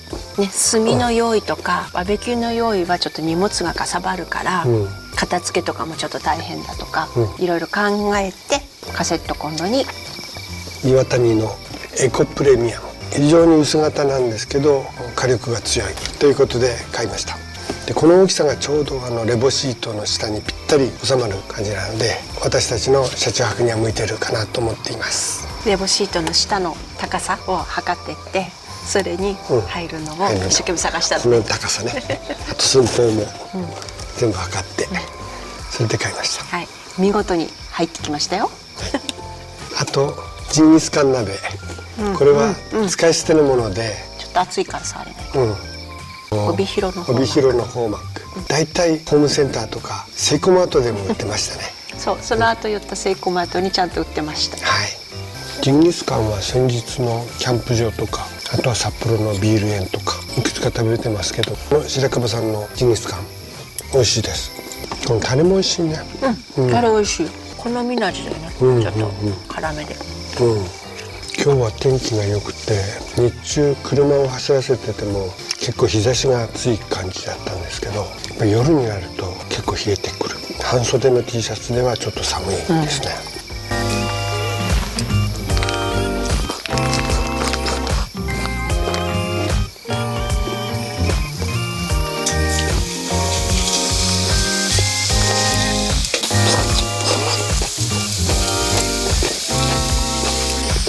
野菜ね、美味しいの。お母さんたちだけ食べてね。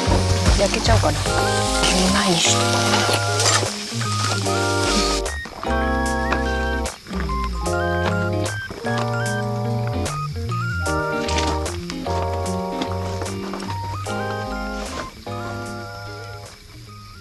こごちそうさまでした。そうさまでした。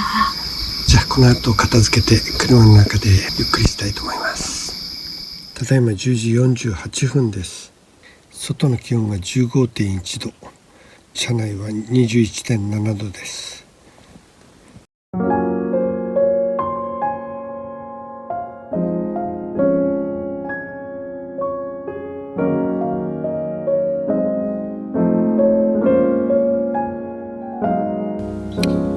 おはようございます。6時34分です。ただいまの気温は 16.8 度、車内は 22.1 度です。明け方肌寒かったのですが、太陽が昇って少し暖かくなってきました。今日はコインランドリーからスタートです。前日から泊まっていた RV パークで簡単に朝ごはんを済ませ、たまりにたまった洗濯物を洗濯したいので、一番近くのコインランドリーに今車を走らせているところです。コインランドリーに洗濯物を置いて、近くのお風呂に来ました。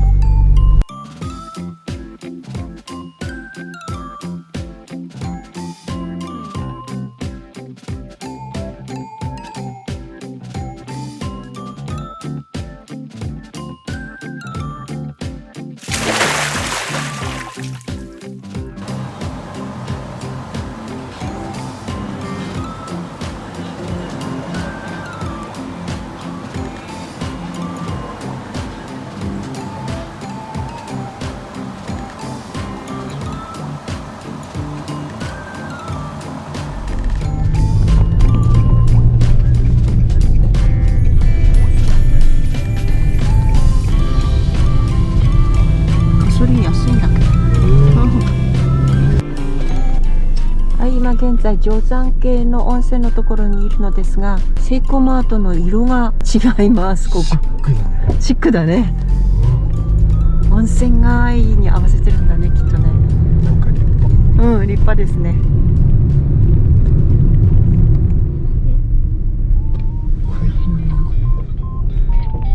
はい、無料です。はい、定山渓温泉にやってきました。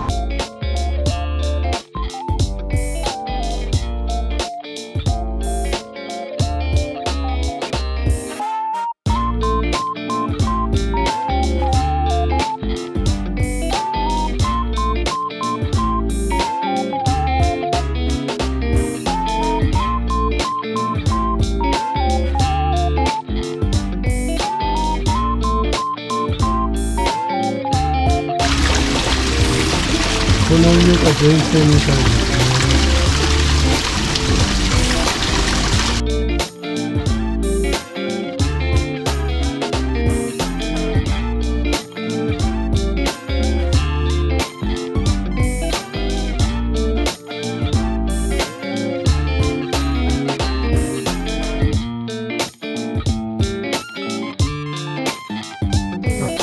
下に吊り橋でしょうか。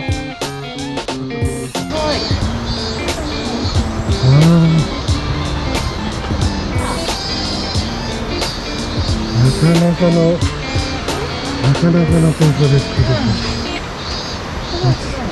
紅葉にはちょっと早い季節でしたけど、これね、あと1ヶ月もすれば、これね、赤くなったり黄色くなったり、赤くなってるんでしょう。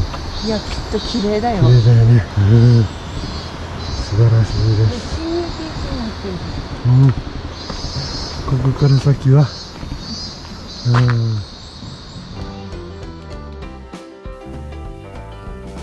今回のおさらいです。岩見沢でおっちゃんねるさんのオフ会に少し出て、長沼にある RV パークに泊まり、次の日に定山渓温泉を散策しました。今回の主な支出です。 RV パーク、コインランドリー、お風呂、そしてガソリン代を含めて11,555 円でした。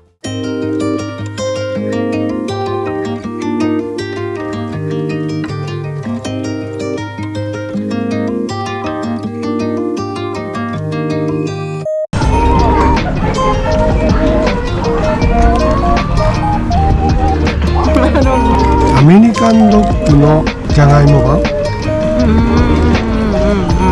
美味しいね。美味しいね。じゃあケ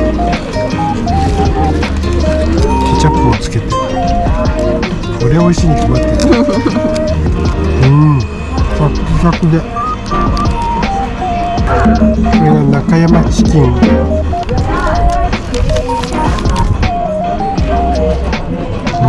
ニンニク効いてる感じ。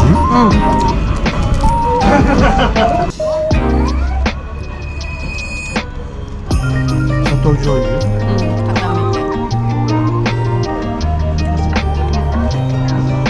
トロトロ白玉あんドーナツ。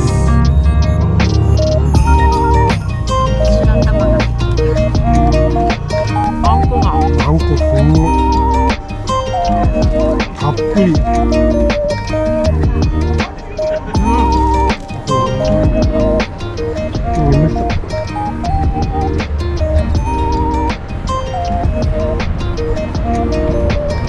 あそこの顔出し行ってくる。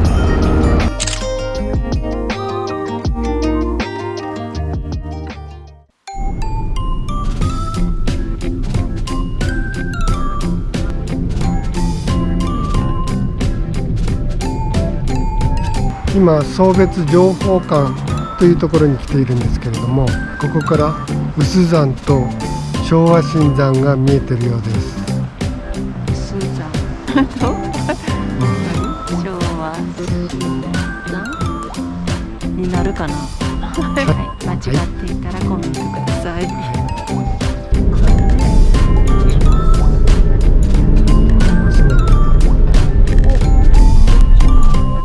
新山が見えてるじゃないですか。すごい。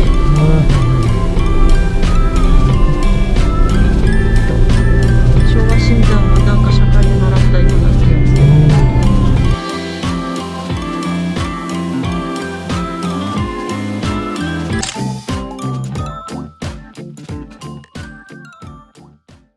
またラッキーピエロに来ました。今回は峠下東本店。すごい楽しそう。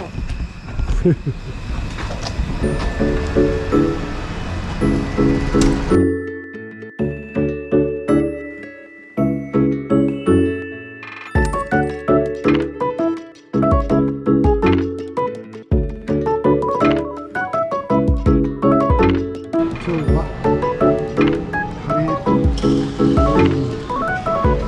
シェアします。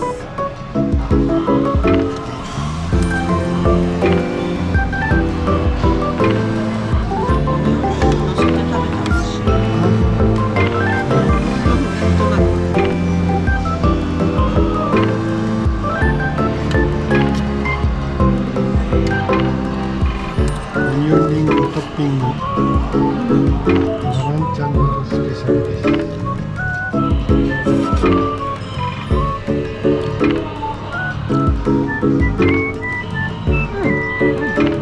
合う。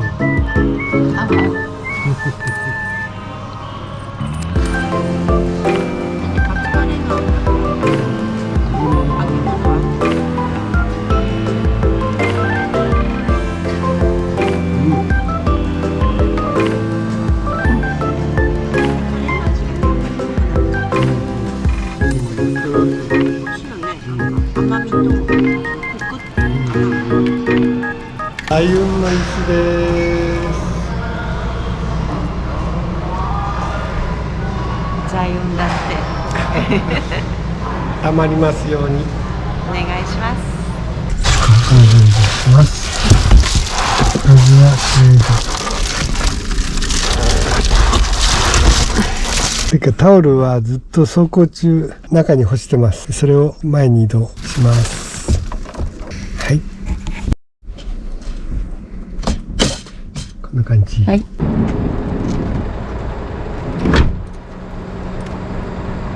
夜はこちらの運転席からの出入りになるので、最終的にここから入ります。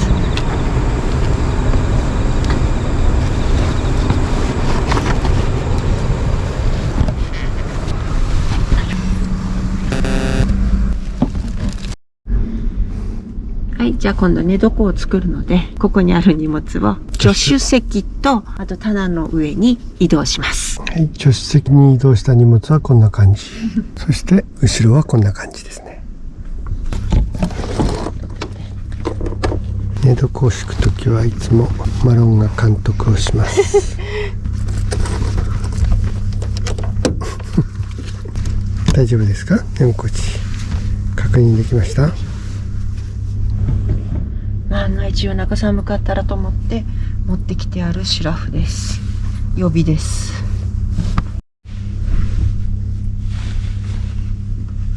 はい、なんかもう寝る準備ができてる子がいます。ここに。はい、出来上がりです。マロンの布団はここに来ます。はい、ここ。はい。マロンここおいで。マロン。どうぞ。はい、そう。はい、OK。はい、ただいま11時36分です。外の気温が 24.4 度、車内は 25.9 度です。今回のおさらいです。道の駅望洋中山で昼食をとり、道の駅送別情報館で有珠山と昭和新山を望み、洞爺湖を眺めてまっすぐ南下してラッキーピエロ峠下店で夕飯をいただきました。そして道の駅七色七重に泊まりました。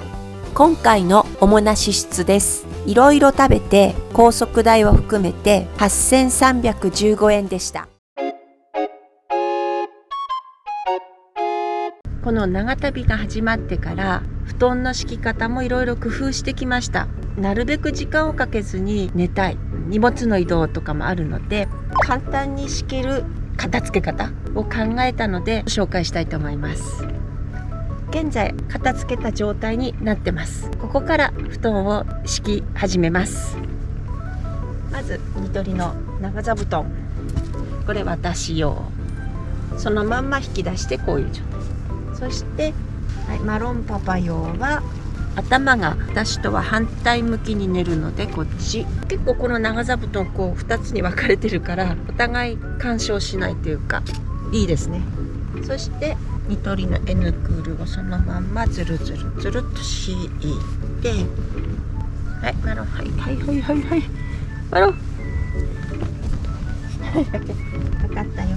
マロンはこっちにどこは、はい、そしてパパのマークはい、かけ布団、私のマーク、はい、かけ布団、そして奥の方に予備で持ってきているこのシュラフ、結構ガサバってるんだけど、こっちの邪魔にならないところに置いて終わり。マロンはここで寝ます。私はこっち向きでこう寝る感じ。この台の下に頭を入れて寝てます。そうすると簡単に結構時間かからないで布団敷いた状態になります。朝片付ける時もこの逆をやってこの台の下に収まるように片付けます。はい、以上布団の片付け方、敷き方の紹介でした。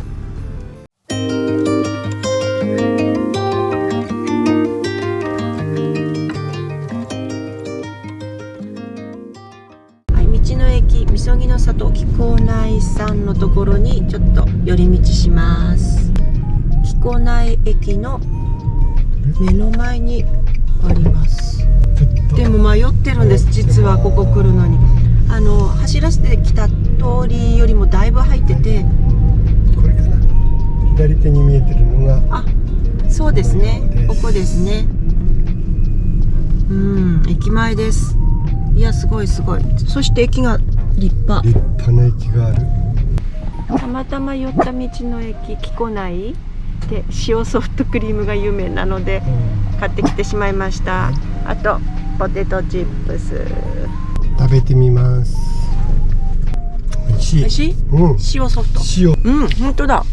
塩クリームみたいな。つぶつぶ塩じゃないよね。うん。これがあれなのかな。このニョーってかかってるのが。300円。あ、なんか味にコクが出るよね。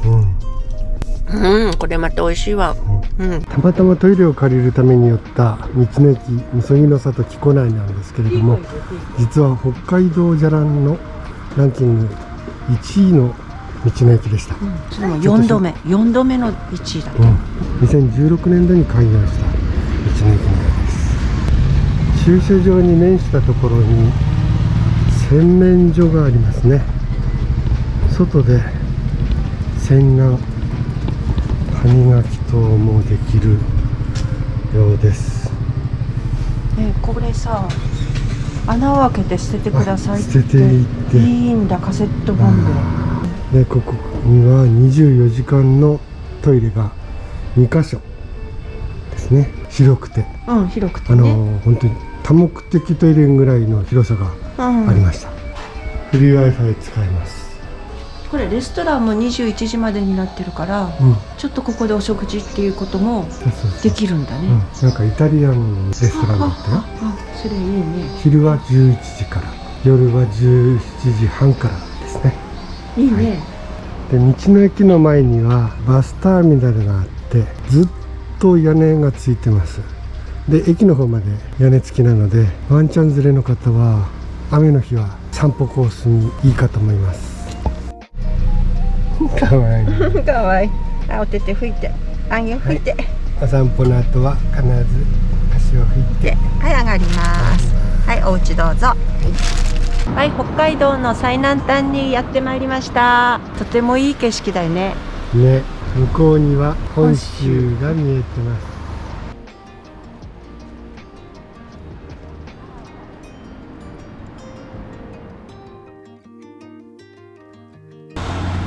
道の駅板前船松前にやってきました。ここは松前城の目の前です。松前城、あそこだ、ね、見えてます。じゃあ入ってみましょう。はい、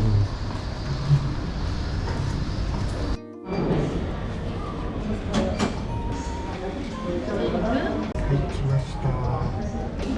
生ウニ丼です。こんな感じ。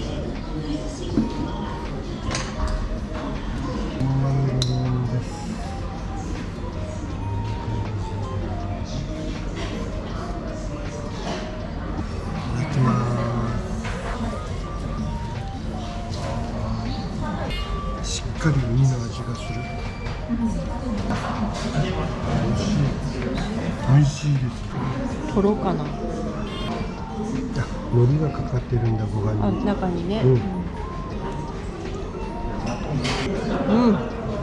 大トロ。美味しいに決まってる。こちら大トロ。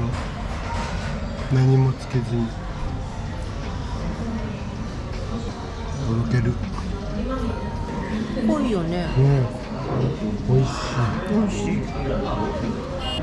松前漬けをお土産に買っていきます。いろいろあって迷ってます。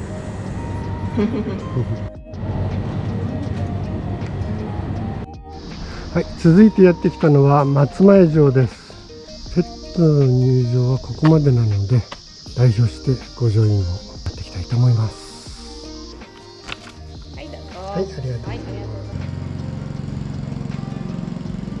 城の本丸へと続く門と、そこを守る3階櫓ですね。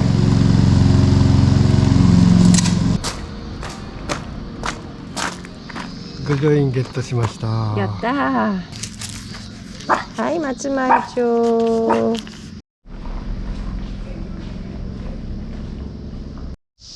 い、道の駅尻内に寄ってみました。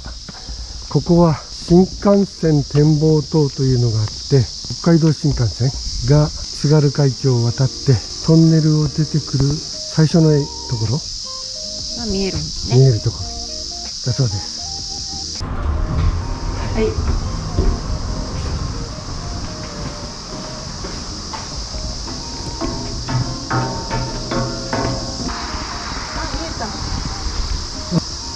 ですね。トンネルの出口があって、通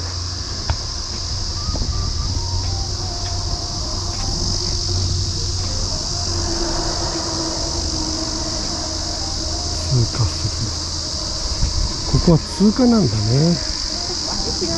駅ではないんだ。はい、五稜郭にやってきました。五稜郭二の橋渡りたいと思います。1枚300円でございます。はい。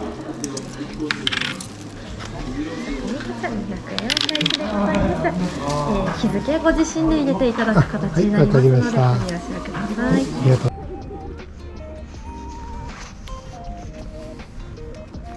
じゃん。はい、入りました。ガイドは2枚。失礼します。おつゆで気をつけください。ご注文は以上でよろしいですか？塩ラーメンハーフで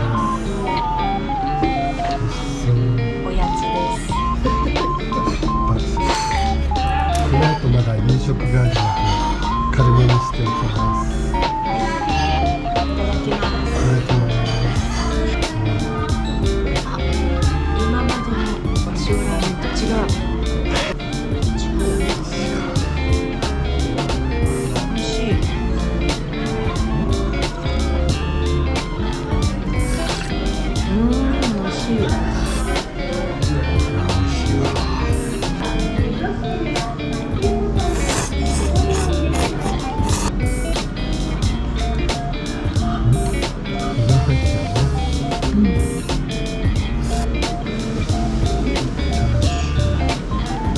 味しい。スープ吸ってるじゃん。美味しい。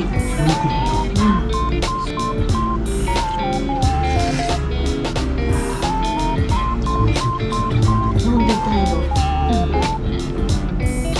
スープが最後まで美味しいんだけど、全部飲めちゃう。はい、ごちそうさまでした。最高に美味しかったね。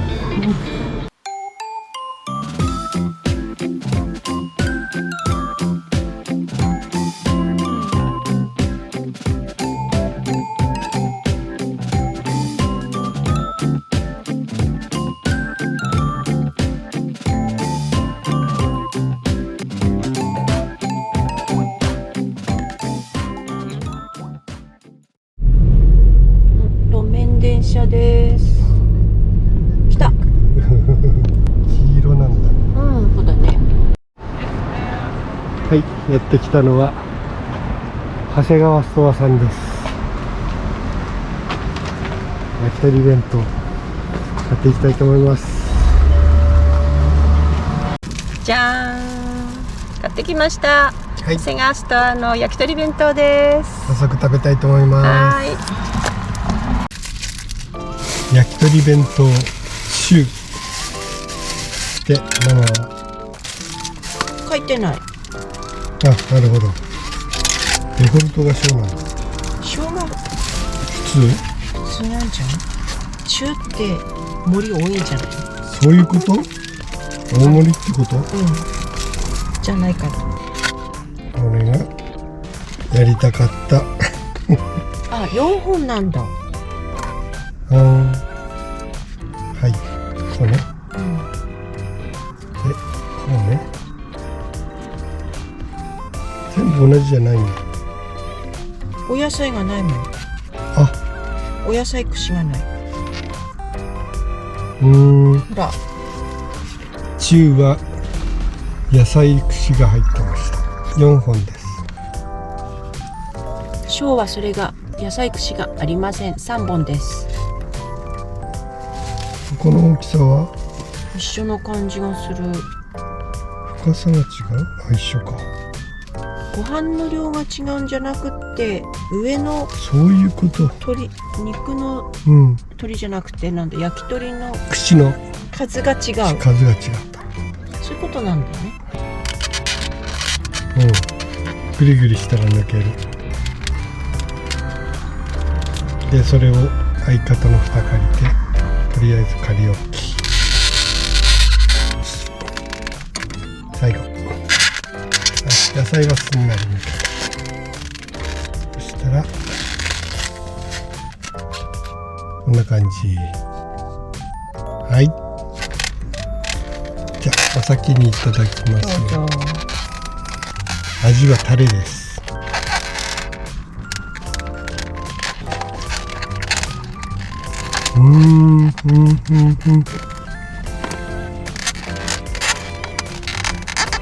焼き鳥のタレとはちょっと違う感じ。なんかとそこまで甘くないっていうのかな。このね、タレが効いたご飯が美味しいな。どうぞ。いただきます。本当だ。焼き鳥のタレとは違う。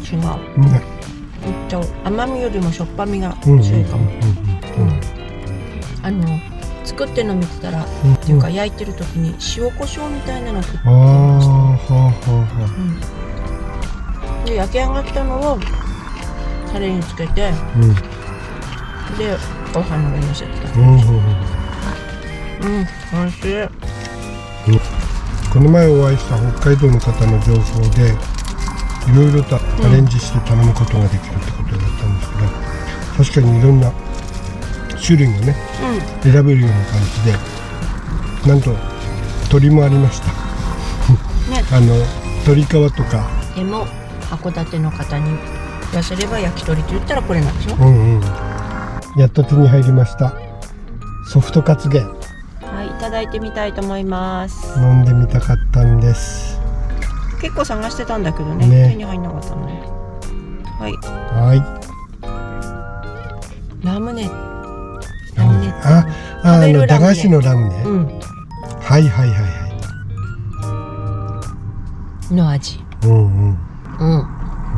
美味しい。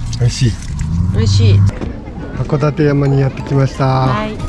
この夜景です。絶景です。楽しみたいと思います。マロンも来てます。楽しんでますか。ほら、この景色。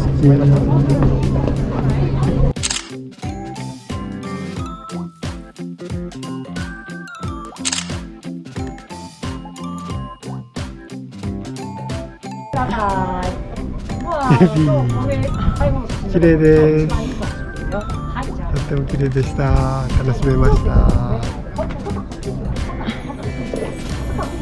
苦しいです。晴れてよかった。晴れてよかった。本日のお風呂、錦温泉です。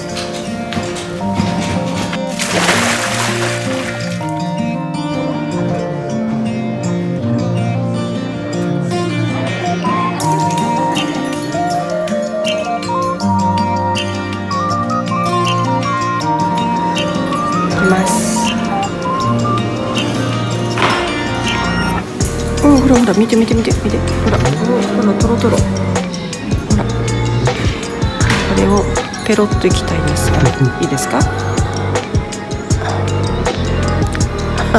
お行儀あるじゃん。これは映さなくていいよ。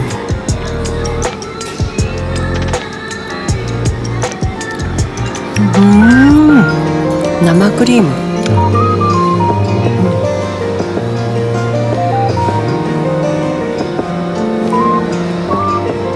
でも下はサラッとしてる。上にね溜まってんだね、この乳脂肪がね。いや美味しい。今夜は北海道最後の夜なのでクラシックで乾杯して最後の夜を迎えたいと思います。はい、じゃあお疲れ様でした。美味しいね。飲みやすい。南半分、ちょうど半分だね。帯広、富良野、積丹から下、函館、ともに今まで行ってなかったところを中心に計画を立ててみました。あっという間だったね。ただいま10時50分です。車内の温度は 24.4 度です。だいたい25度以下だともう過ごしやすいですね。ちょっと今お風呂入ってきたばっかりでね、ちょっと暑いけど、体は、北海道全般通して涼しい夜だったと思います、よく眠れました。はい、ではちょっとこの後もうちょっとゆっくりして寝ます。明日早いんで、明日フェリーが早いのです。はい、じゃあおやすみなさい。おやすみなさい。北海道旅10日目、いよいよ最後の日となってしまいました。はい、残念。はい。初日函館に着いた時が雨だったということもあり、最終的に函館観光が1日で収めなきゃならなくなって、本当にどうしても行きたいところを優先したので、函館市内の教会的なものとか坂とか、修道院とか、そういうのは観光できなかったのが残念でした。あと朝市ね。朝市ね、そう朝市でね、イカ食べたかったんだけど、できませんでしたね。はい、じゃあそれら、行けなかったところは次回、来年の夏ぜひまた再チャレンジしたいと思います。はい。でもとっても北海道いいところでした。はい。もっと楽しみたかったです。今回のおさらいです。道の駅七色七重を出発し、北海道最南端に寄って松前城で御城印をいただきました。その後函館に戻り、五稜郭で北海道2つ目の御城印をいただき、函館山で絶景を楽しみました。今回の主な支出です。あちこち観光していろいろ食べて、フェリー代とガソリン代を含めて 51,792 円でした。旅はまだまだ続きますので、また見てくださいね。